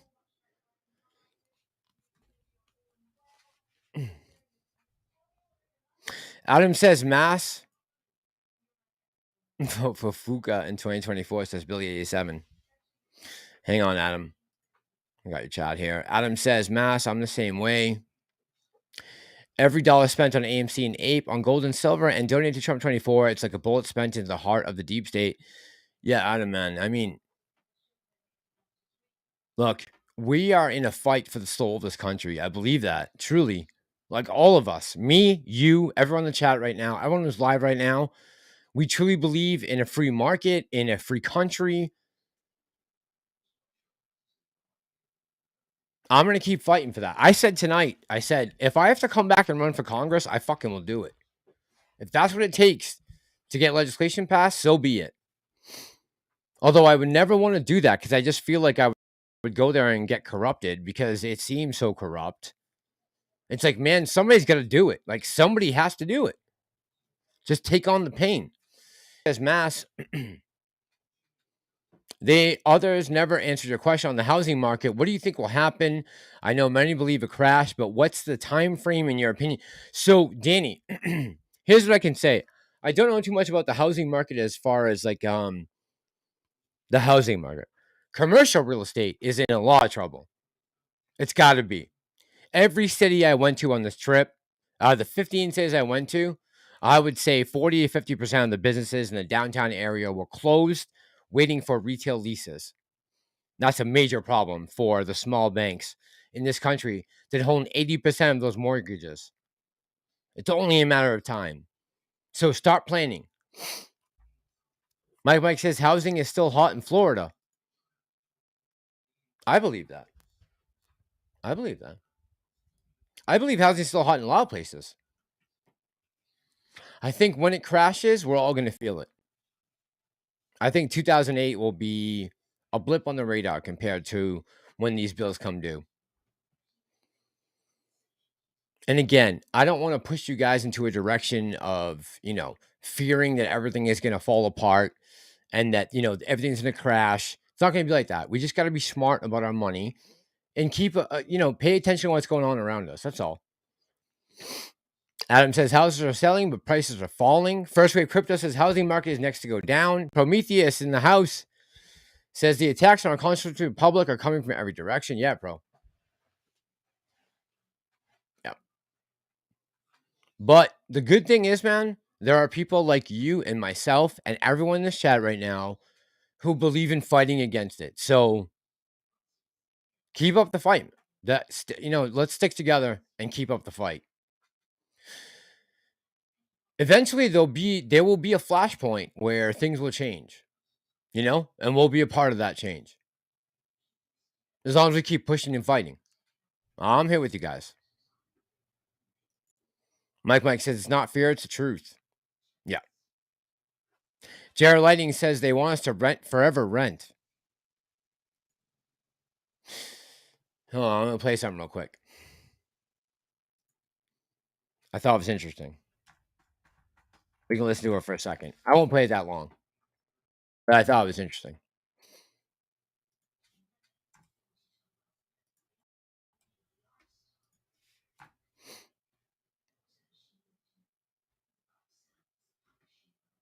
So the woman who I'm about to pull up on the screen was just on Jimmy Dore's show. She's an author. She just wrote a book talking about the WEF and their plans going forward. Hang on one second. And we obviously not going to watch the whole thing, but we'll watch a little piece.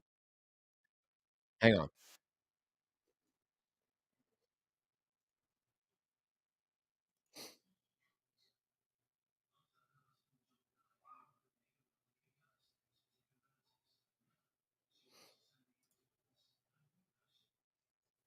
Okay, here we go. Hang on. Hang on, peeps. This is You Will Own Nothing and Enjoy It.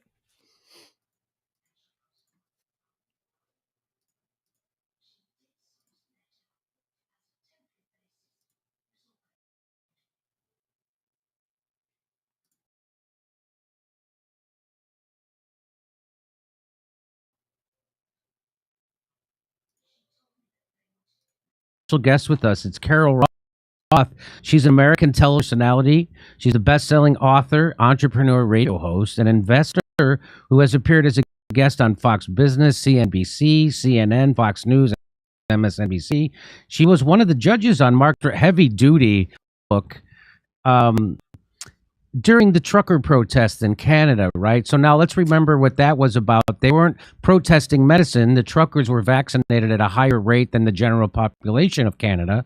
They were protesting authoritarian bull crap, and they were right. And the first thing they did was they called them Nazis and white supremacists, and then they shut down their bank accounts. And anybody who donated to them, they shut down their. So is this what this book is about? About how well, let me just read can I just read the first paragraph from the book? Yeah, Jimmy, this is yours. You could read the whole book if you want. I'll just stand by here. In fact, if you want to go on the road show for me, you can do whatever you want. I love it. Okay. She says there's a war coming, a global war. You may be thinking about World War III, which at the time of this writing hangs in the balance with a certain probability. But I'm talking about a different war. This is World War F, a financial world war where you are effed. That sounds like my favorite Aussie YouTuber. Welcome to Destination Effed. Right? I love that guy. Historically, war has come about in a quest, not just for control over another country and its people, but also to overtake their economic resources. War is always economically rooted in some manner, and World War F, in that sense, is no different. So tell me World War F. Yeah. All right, hold on. I got to bring up this comment. Because Zach says civil war is coming. Zach, what do you mean by civil war? Can you elaborate on that? I'm just curious because a lot of people talk about civil war. I've heard all the different arguments for it. What is your argument for civil war? What are you basing that off of? And who were the two sides? Just curious. And just go off the top of your head. Adam says, think Phoenix rising from the ash heap of history. America must. Super Steven says, what's up, y'all? Super Steven, what's up, man? How you doing, baby? Mike says, CBDC has already started. They just need to figure out how to package it to the public. And BBD says, not a civil war, a revolution. That's what I'm talking about, baby. BBD, you're on the same page as me, bro. How are we going to bring about that revolution without a civil war? That's the problem, right? How do we bring about the revolt without sparking a civil war? BBD says, sprinkled with some uprising and anarchy. I'm with you, bro. All right, hang on. We'll go back to that. We'll listen to her answer.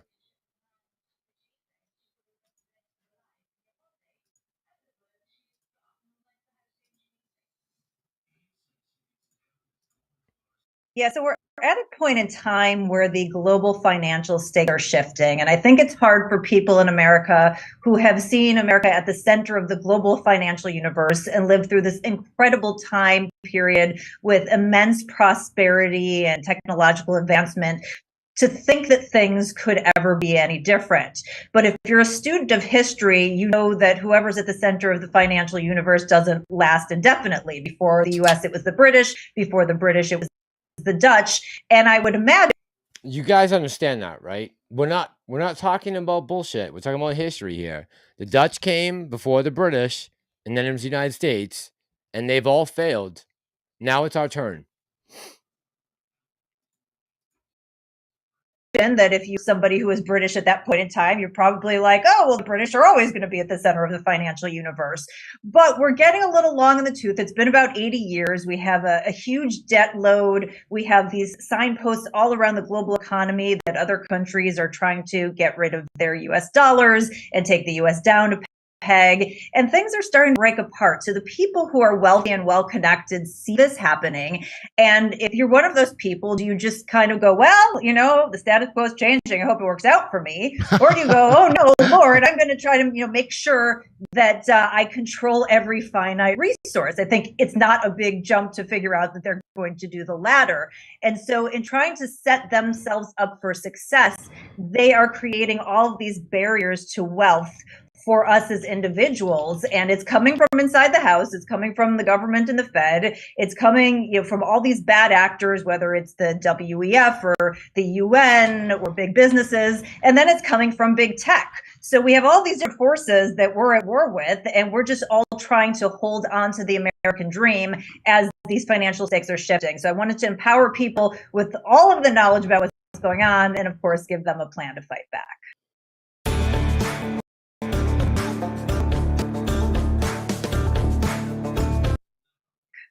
And so, you talk about social credit scores in here, and you're talking about digital banking, and what's how do you impress upon someone? What's your elevator pitch to someone about what they need to know about your financial world and what's coming? Yeah, well, something like social credit, I think people think about it in terms of their speech or maybe, a certain action being limited. But if you think about what happened during COVID, they went after people's social standing, right? If you didn't take the vaccine or you weren't wearing a mask or you just maybe even said, And that is so true. They went after your social standing, nothing else. Remember that. Not sure what's going on, they tried to laugh at you on social media. They may have taken a picture of you. They may have actually gone after your job, and we know lots of people lost their jobs. And in many cases, they went out after your actual assets. You mentioned our neighbors to the north, the truckers. They froze their bank accounts, but in the U.S., if you had a small business, they froze their business. This is something that is financial in nature as well.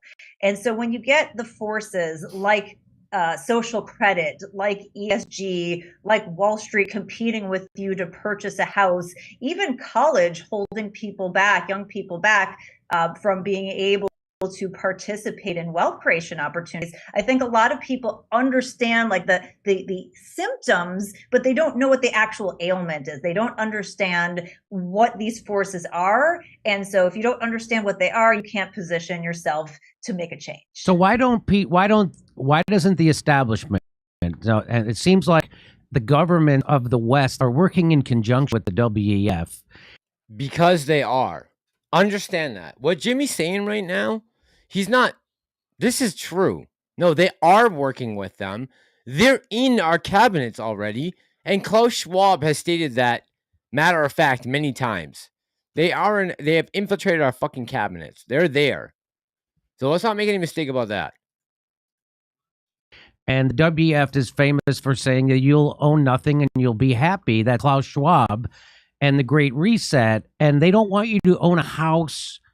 Or why is that? Why don't they want individuals to own houses anymore? Because it seems like they're letting these big hedge funds, these big black rocks come in and they'll buy like a whole town and then rent out the town to people. So talk about that a little bit. What could possibly be in it for them to keep us from home ownership, and how are they doing it? Yeah, first of all, this is something I've seen you all over social media talking about. So I'm thrilled that somebody of your caliber is bringing this to people's attention. But if you think about that phrase. And great point. Yeah, thank you, Jimmy Dore, for bringing this out, because a lot of people aren't talking about it. So thankfully, there is one person out there, JD, talking about it. So thanks, Jimmy.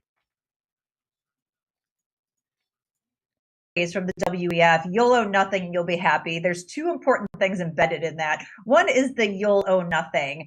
It's not will own nothing. They have included themselves in that, right? It's you. It's about you. They're not part of this non-ownership, and ownership is what gives people wealth. So if they wanted you to participate. Yeah, why do they keep saying you will own nothing? Shouldn't it be will own nothing? Like the terminology is very important when you're talking about this, right? They keep saying you'll own nothing and be happy. How about we'll own nothing and be happy? That's what I'm not hearing, unfortunately. In it, or if they wanted to be on equal footing with you, that part would be different. But there's also the you'll be happy piece, and they want people to buy into the concept psychologically that it would be so much easier if you just depended upon us and you didn't have to worry. By the way, Jana, I don't know what those killer whales in the Mediterranean are any crazier than any other killer whales, but I did see the story, just so you know.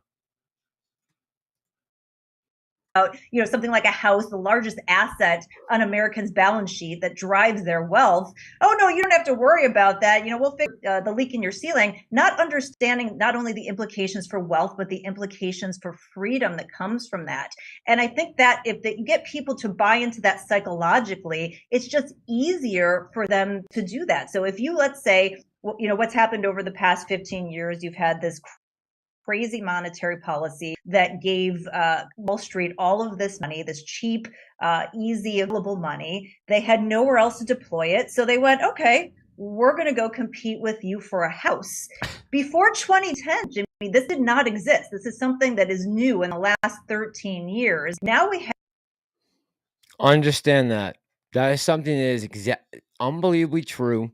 Raise the market prices on the houses so much that only some of these large entities and enterprises and hedge funds can afford to buy the homes. And now you'll be renting from them. Have more than 1 in every 5 homes that's being bought by a corporation. And the implications of that is not only a transfer of wealth from Main Street to Wall Street, but also think about it, that anything that they want to implement, whether it's social credit, you saying something on social media, or they don't want you to have a gas stove or whatever it is, how much easier is that to implement if you have a bunch of corporate landlords who can dictate what you can and can't do in that property versus the freedom that you have?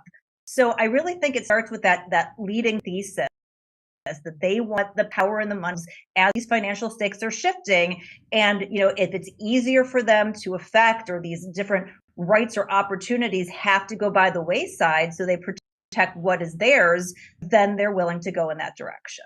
Is there anything to, like, I don't know if this is too far out, but because of the just bringing like a, a big pyramid scheme basically, and now it's starting to collapse, is there some kind of like where, okay, we're going to have to lower everybody's standard of living to kind of cover over how we screwed up, you know?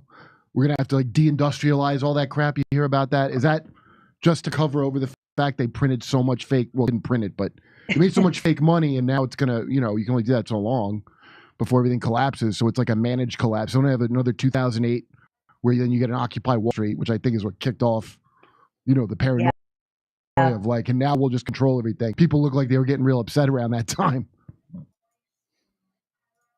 And I would say now, compared to 2008, we're even more pissed. Okay, yeah, 2008 was a big problem, right? No doubt about it. Fucking whore. Yeah, no, it's 2008 was a big problem, no doubt about it. But we got shafted again in 2021. Maybe even worse. 1796 Patriots in the house says, I guess it's better late than not at all. What's up? I see Floyd in the house. Devil May Rage. Real Rugged just jumped in here. What's up, all my people? How you doing tonight? Floyd, what's going on, man? Jen, I see Gorilla Gardener, Mike, Downing Gal in the house. All right, I'm going back to Jimmy. Here we go. it's a brilliant insight, and I think there are different groups that are approaching it differently. Currency, which is basically currency, but with the exact opposite intention. Instead of money, they want to fully centralize it and basically be able to track everything that you do down to the additional dollar.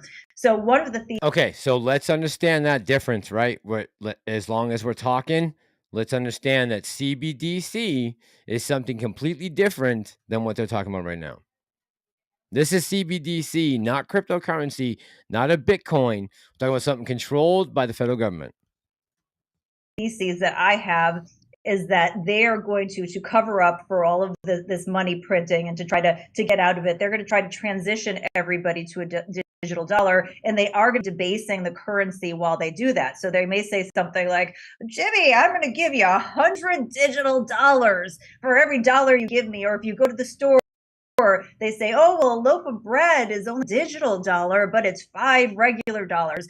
And because of the financial illiteracy in this country, people don't understand the concept of dollar debasement. They don't understand that the dollar is a proxy for your labor and your productivity. So all of a sudden they're like, oh, 100 digital dollars for every dollar, I'm going to be a millionaire. You know, it goes back to that 1970s Saturday Night Live skit that I referenced in the book with Dan Aykroyd, where he's like, wouldn't you like to have a $3 million house and a $10 million suit? You know, everyone's going to be a millionaire, because people don't understand that it's not about the headline number. It's about the purchasing power of your dollar. So I do think there are a lot of carrots they're going to use to try to get people to accept this digital currency that gives them, you know, just immense amount of control over, you know, your spending. If they want to quell inflation instead of managing interest rates, they just literally turn off access to your digital dollars. And that's one of the ways they're going to try and get out of this insane monetary policy, this $9 trillion in money that's been printed, that has, you know, created all of these issues for us here in the US and around the globe. Just think about that for a second. Think about that. What we're talking about. We're talking about $9 trillion that's basically unaccounted for. It has no backing. There is nothing backing that $9 trillion. Stevie says Book of Revelation is starting to look that much more real. So Stevie, I saw something the other day on, I think Duncan Trussell and Rogan were talking about this in the Mark of the Beast. I thought it was interesting because I haven't looked very deeply into Revelation so much as to fiscal and monetary policy. Because, I mean, we're talking about the Bible and we're talking about the stock market, right? Something that's happening every minute of the day compared to something that was written 2,000 years ago. But if I can find anything, any advantage or edge, if it comes out of the fucking Bible, I don't care. Just give it to me. I don't care who's got the info. So if the Bible is stocking up W's on as far as prophecy goes, I'll keep riding with that. As far as monetary policy goes, right, here we go.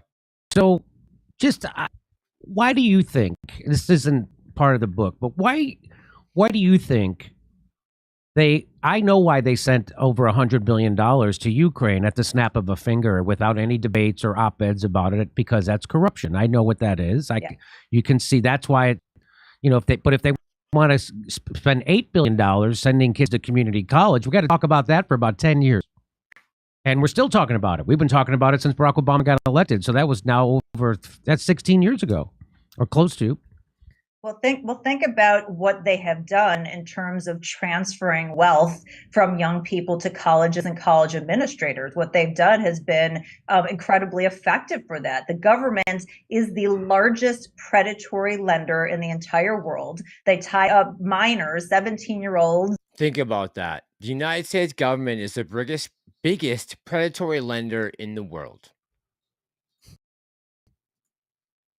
And people with 5 and 6 figures in debt for these degrees that don't produce a return on investment, that basically transfers that wealth to the colleges that have no skin in the game. They got rid of any underwriting. They got rid of any bankruptcy opportunity.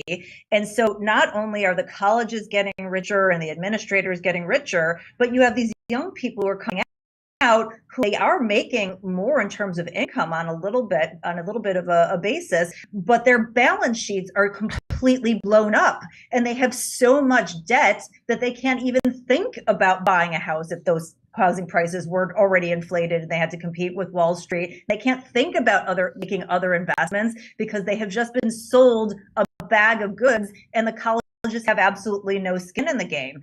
So it's unbelievable, right? She's 100% dead on. By the way, if you are millennial or Gen Z in the chat right now, and you're trying to look for a home, I would love to know how that's going. And Mike, I will put a link to the video in the description. 100%. Yeah, absolutely. I think it's a great take by this woman. They don't even need to change the stakes around. Their little scheme, enriching their cronies, is working very, very well for them. I feel like the president with this teleprompter. Hey team. No. Hi team.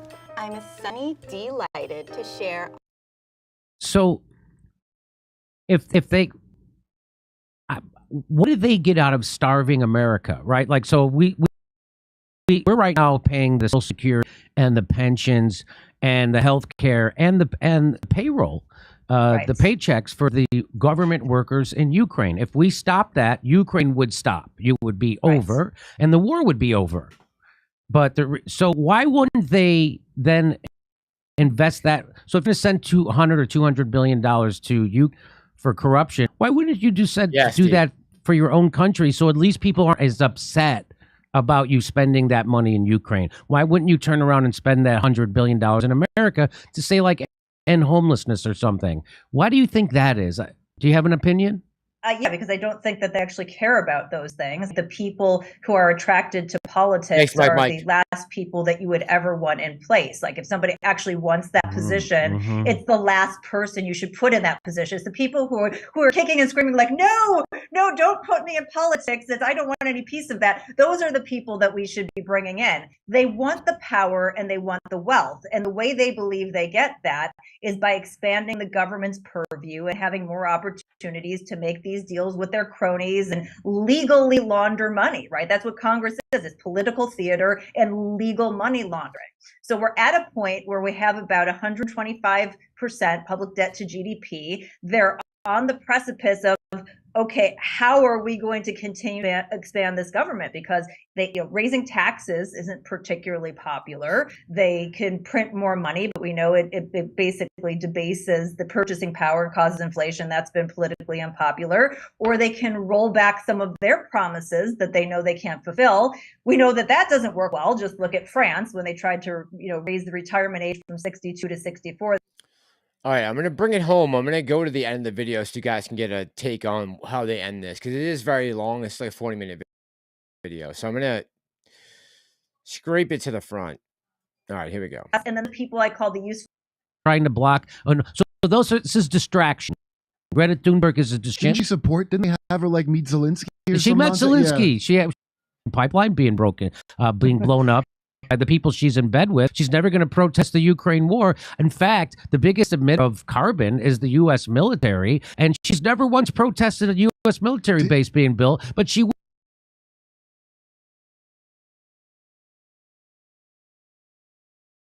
happens. And if they bottom 80%, if we want something to happen in legislation, it never is reflected in legislation. It's only the upper 10%. So we don't have free markets. We have rules that are written by corporations to protect the corporation against everybody else. And I would offer it's not even the top 10%, and it's not even just people who are wealthy. It's just a smaller circle of people who are elite and connected, trying to do things for their own benefit. And I have no problem with merit-based inequality, right? Beyonce is an amazing singer. She should get paid more. Michael Jordan, amazing basketball player, should pay more. But when the government and the Fed are picking winners and losers, and like you said, doing a historic transfer of wealth from Main Street to Wall Street, those are the things that everybody should be just completely outraged. And the fact that every time it's packaged as we're trying to help people. If you wanted to help people, you would make it easier for them to create and retain wealth. You would be removing the barriers that prevent people from achieving that and holding on to that American dream.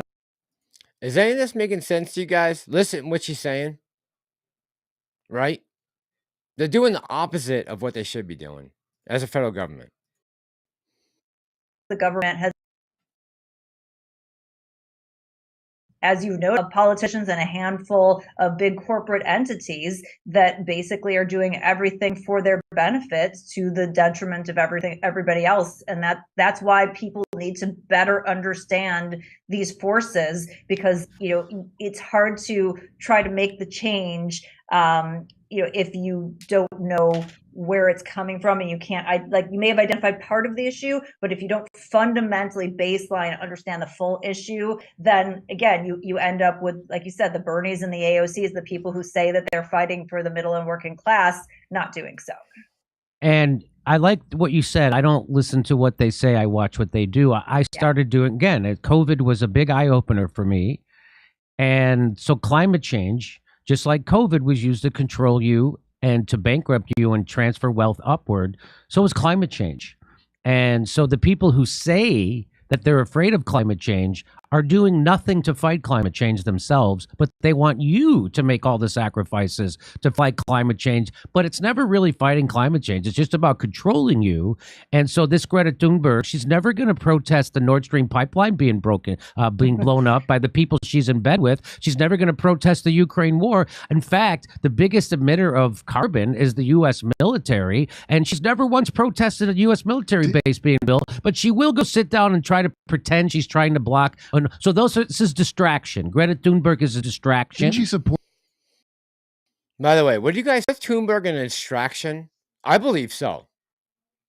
Without a doubt, Greta Thunberg is a complete distraction from what's really going on in the fucking world. I mean, she is propped out there every day. This little 21-year-old girl, however old she is, has no clue what the fuck's going on in the real world. But they keep rolling her out there. It's unbelievable. Didn't they have her meet Zelensky or something? She met Zelensky. Yeah. She went and had a big meeting. Why is a environmentalist going to have a meeting with a warmonger, a war pig, right? And we get some more green bombs or something. Again, this is so do you see this happening where climate change is being the first thing they're doing is shutting down Dutch farms? And I'm like, well, that wouldn't be the first thing I would do to fight climate change. So I know this is a scam.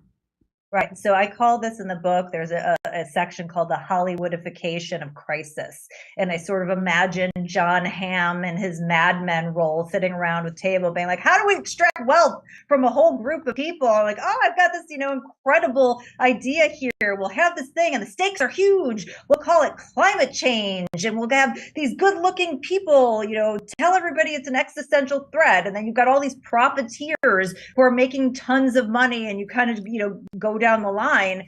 Reality is, going back to actions, is that if people thought there was truly a climate emergency, they would act entirely different. The people who are telling you the sea levels are rising. Yeah, no offense, but John Kerry, Barack Obama, Joe Biden, and Kamala Harris all have summer homes with no with no solar panels on their roofs. So what does that tell you about the people who are supposed to be protecting the climate? If they're not getting on board, are they really that scared of what's going to happen? I don't know. Oceanfront mansions. The people who are telling you not to fly are flying around on private jets and having steaks while they're telling you meat is bad for the environment. And again, we can all see the numbers that even if you believe that certain things are bad for the environment and that we as humans 1796 Patriot. I know that. I want everybody else in the audience to know that. this opportunity to control them, you would go to like, okay, well, here are the most important things. You've got these polluters, China and India, we would crack down and we would get tough on them. We wouldn't care about like Carol's gas stove that she turns on 2 times a year to make pasta because all she knows how to do is boil water, right? Like they're not the actions of people who actually care about climate. They care about control. They care about profiteering. And again, this is just a giant scam that probably started with good intentions because we all want to be good stewards of the environment and gets co-opted into us having this profiteer class and then the people I call the useful idiots. And again, this is also happening, and Vivek has talked about this. This is the Trojan horse that is the social aspect of ESG being implemented for the economic part, right? So understand that. They get ROE, return on ego. They get to put a nice emoji in their bio. They get a pat on the head. Not return on investment, return on ego.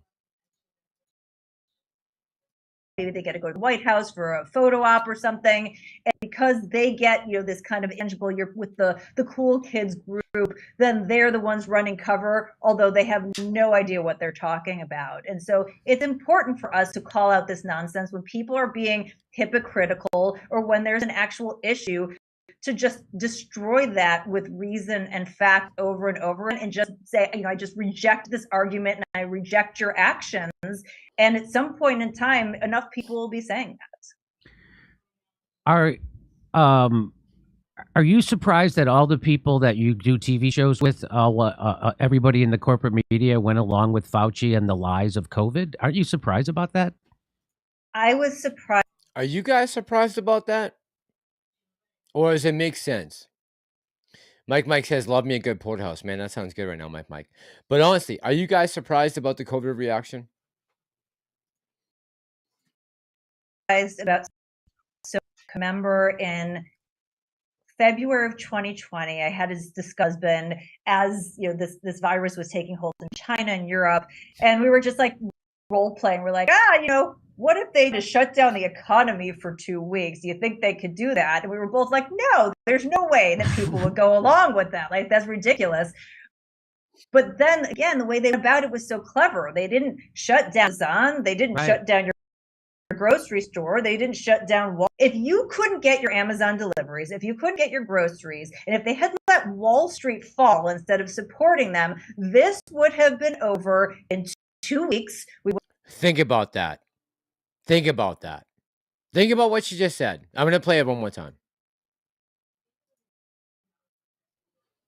People would go along with that. Like, that's ridiculous. But then again, the way they went about it was so clever. They didn't shut down Amazon. They didn't shut down your grocery store. They didn't shut down Wall Street. If you couldn't get your Amazon deliveries, if you couldn't get your groceries, and if they had let Wall Street fall instead of supporting them, this would have been over in 2 weeks. We would have gone to a mitigation stance, but they didn't do that. They took all the people who weren't well connected and they penalized them and they picked the winners and losers. And like you said, the people who were already wealthy and well connected got a huge direct and indirect benefit and made all kinds of money. So they loved it. The people who were the power grabbers in government got more control and got to act out their fantasies. So, why would they ever want that to end? They held out as long as possible. Hunker down. The fact that the first thing that was done was that the Fed supported Wall Street under the guise of an emergency. Yes. And then a couple months later, June 5th of 2020, the NASDAQ hits an all-time high. You're telling me that this is an emergency and they kept their policy in place for like another 9 months? It just tells you everything you need to She's know. right. And so we just need to keep saying these facts to people over and over again. Well, She's fucking 100% right. This thing would have been over in 2 weeks had it affected Wall Street like they thought it would have. They would have ended this thing and nipped it in the bud. But instead, they went a different direction. Now we're living with the consequences. they made a really great, safe, and effective vaccine. Oh, So yeah. By the way, of course, the vaccine is safe and effective. I would never say anything different. You should definitely take multiple vaccines if you haven't yet. It's the only way to keep my video monetized. But definitely don't do that if you're still listening. It's a valid point. It's a valid point. It's the problem. And, think about that. The fact that, you had to acquiesce to the and put something into your body, whether you wanted it or not, with that profiteering motive potentially behind it. I mean, it's a frightening outcome, just the time we live through, but what that precedent that sets for the future is also very sad. Well, everybody should check out her new book, You Will Own Nothing, Your War with a New Financial World Order and How to Fight Back. There it is, Carol Roth. Thank you for writing this book. All right. So I just wanted to show you guys that real quick. If you're wondering what's coming down the road with ESG and the WEF, I know most of my listeners already know very well what they are. We'll be talking about it more in depth as I talk about my road trip and what I discovered traveling the country. And the fourth turning, it's definitely happening. No doubt about it. The fourth turning is definitely upon us. There's just no other way to really describe it. If you'd seen what I'd seen, and you guys, I went from the East Coast to the West Coast to every small major city you can imagine. And I heard the same things over and over again. There are things that I heard exasperated by everyone or exacerbated by many people about things they want to push for and things that they want to take away. And they were very clear and concise.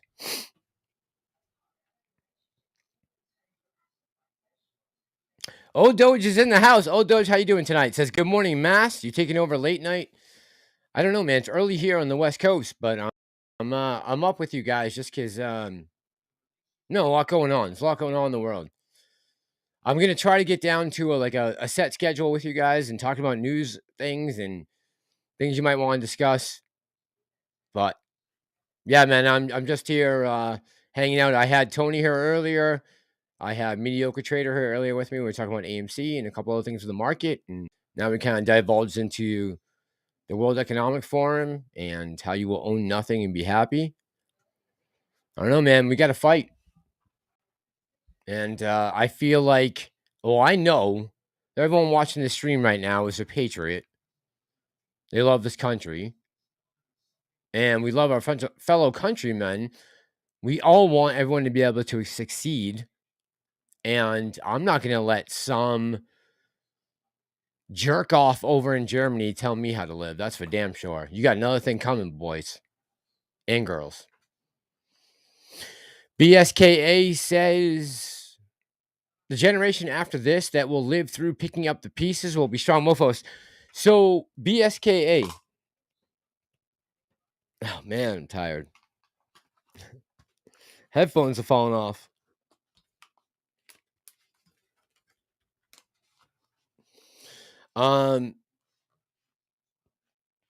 Yeah, to me it seems like right now, and maybe this is just me because I'm the offspring of a boomer. I don't know. You guys tell me. You're in the chat right now. We got 200 people in the chat. How many of you guys were born between 1965 and 1981? Just curious. If you were born that time, put a 1 up in the chat. From 65 to 81. If you were born in that, how long is that? 17 years? If you were born in that time period, can you put a 1 in the chat? I'm just curious to see how many people are going to put a 1. Okay, here they come. Here they come. Pam says I'm not telling you my age. Pam, you could give us an estimate between 65 and 81. You could still be as young as, what, 38? Okay. So we are almost all there. Everybody in this fucking chat right now. We're all on the same wavelength, guys. We are all talking the same thing. We're all experiencing the same problems. Yeah, you guys are all in the same boat as me. If there's one thing we have in common. See, Pam came through with the one. Thanks, Pam. Jan is here with a one. Prometheus, Adam. All right. Mike, Hilsey. Adam says 74. Adam, we can squeeze you in. Do you want to be a Gen Xer? But they say that we are the generation holding millennials and the boomers from completely killing themselves or killing each other. BSKA says youngest would be like 42. Sir Hodler said Mass was born in 56. Sir Hodler, I still love you, man. Listen, I don't care if you were born in 26. I'm still a fan. Andrew's older than dirt. Floyd says Pam age is smoking hot. Love you, Pam.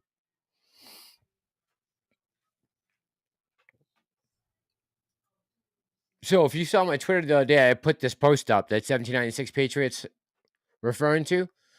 Hard times make strong men. Easy times make weak men. Yeah.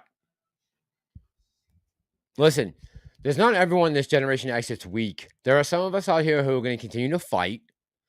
I even said it tonight. I said, if I have to fucking run for Congress when I come back, I'll do it just to get some damn legislation in the office. I don't know if I can win, but I would try just to pass the legislation. I mean, somebody's got to do it. Somebody. Adam says, I'm definitely Gen X. Jared Lighting says, we are the glue-genennials. All right, so I've heard a lot of this too. Where's Jared Lightings? He says, we are the... Yeah, I've heard that. The Xennials. Xennials? Holding the two generations together? So Huddle said, I'll vote for you. All right, so Huddle. Just, you got to make sure, there's got to be some stipulation in my contract. I can't be, what's the word? You know, I can't get sucked up into the swamp. I just got to get there, get the legislation on the floor, and get out. I don't want to stay too long. Andrew says, run with Tulsi or Christy Noam. I'll be your campaign manager. I would run with Tulsi or Christy. I love a strong woman. All about it. 1796 Patriot says, everyone has to do their part. And you know what? Here's the thing. I don't feel like I'm any more special than anyone else. I'm just the same as you guys. I'm fucking no different. Everyone in this chat right now, there's nothing special about me that makes me any different. I just turn the camera on and I have a computer. We're all feeling the shins. And you guys are in the same exact boat I'm in. Janice says, absolutely not voting for Kenny G's puppets. No. No. No. Definitely not. All right, guys. We're running up on 3 hours and 15 minutes for a live. Whoa, this is long. All right, I'm going to start wrapping it up now. I want to say thank you to Tony and to Stevie, Mediocre Trader, Tony Denaro for coming on and talking to the audience and showing some love. Thank you, everyone who joined me tonight. There was like over, at one point, like 350, 400 people in the chat. Thank you guys so much for all the support, all the love. I'm really, it's really amazing. But I keep coming on here because I'm a shareholder with you guys. And really, I'm just a concerned citizen at the end of the day. Like, that's all I am. Really, honestly, that's all I am. Pamela, thank you so much. I love you, doll. Jana, 1796 Patriot, Feek. I saw in the chat. Andrew, all my mods. Thank you guys so much. Thanks for hanging out with me. I appreciate the audience. I can't do this without you guys. And I'll be with you tomorrow. God bless everyone. I love you guys so much. Thank you so much. Have a good night. And we'll see you tomorrow. Night, guys.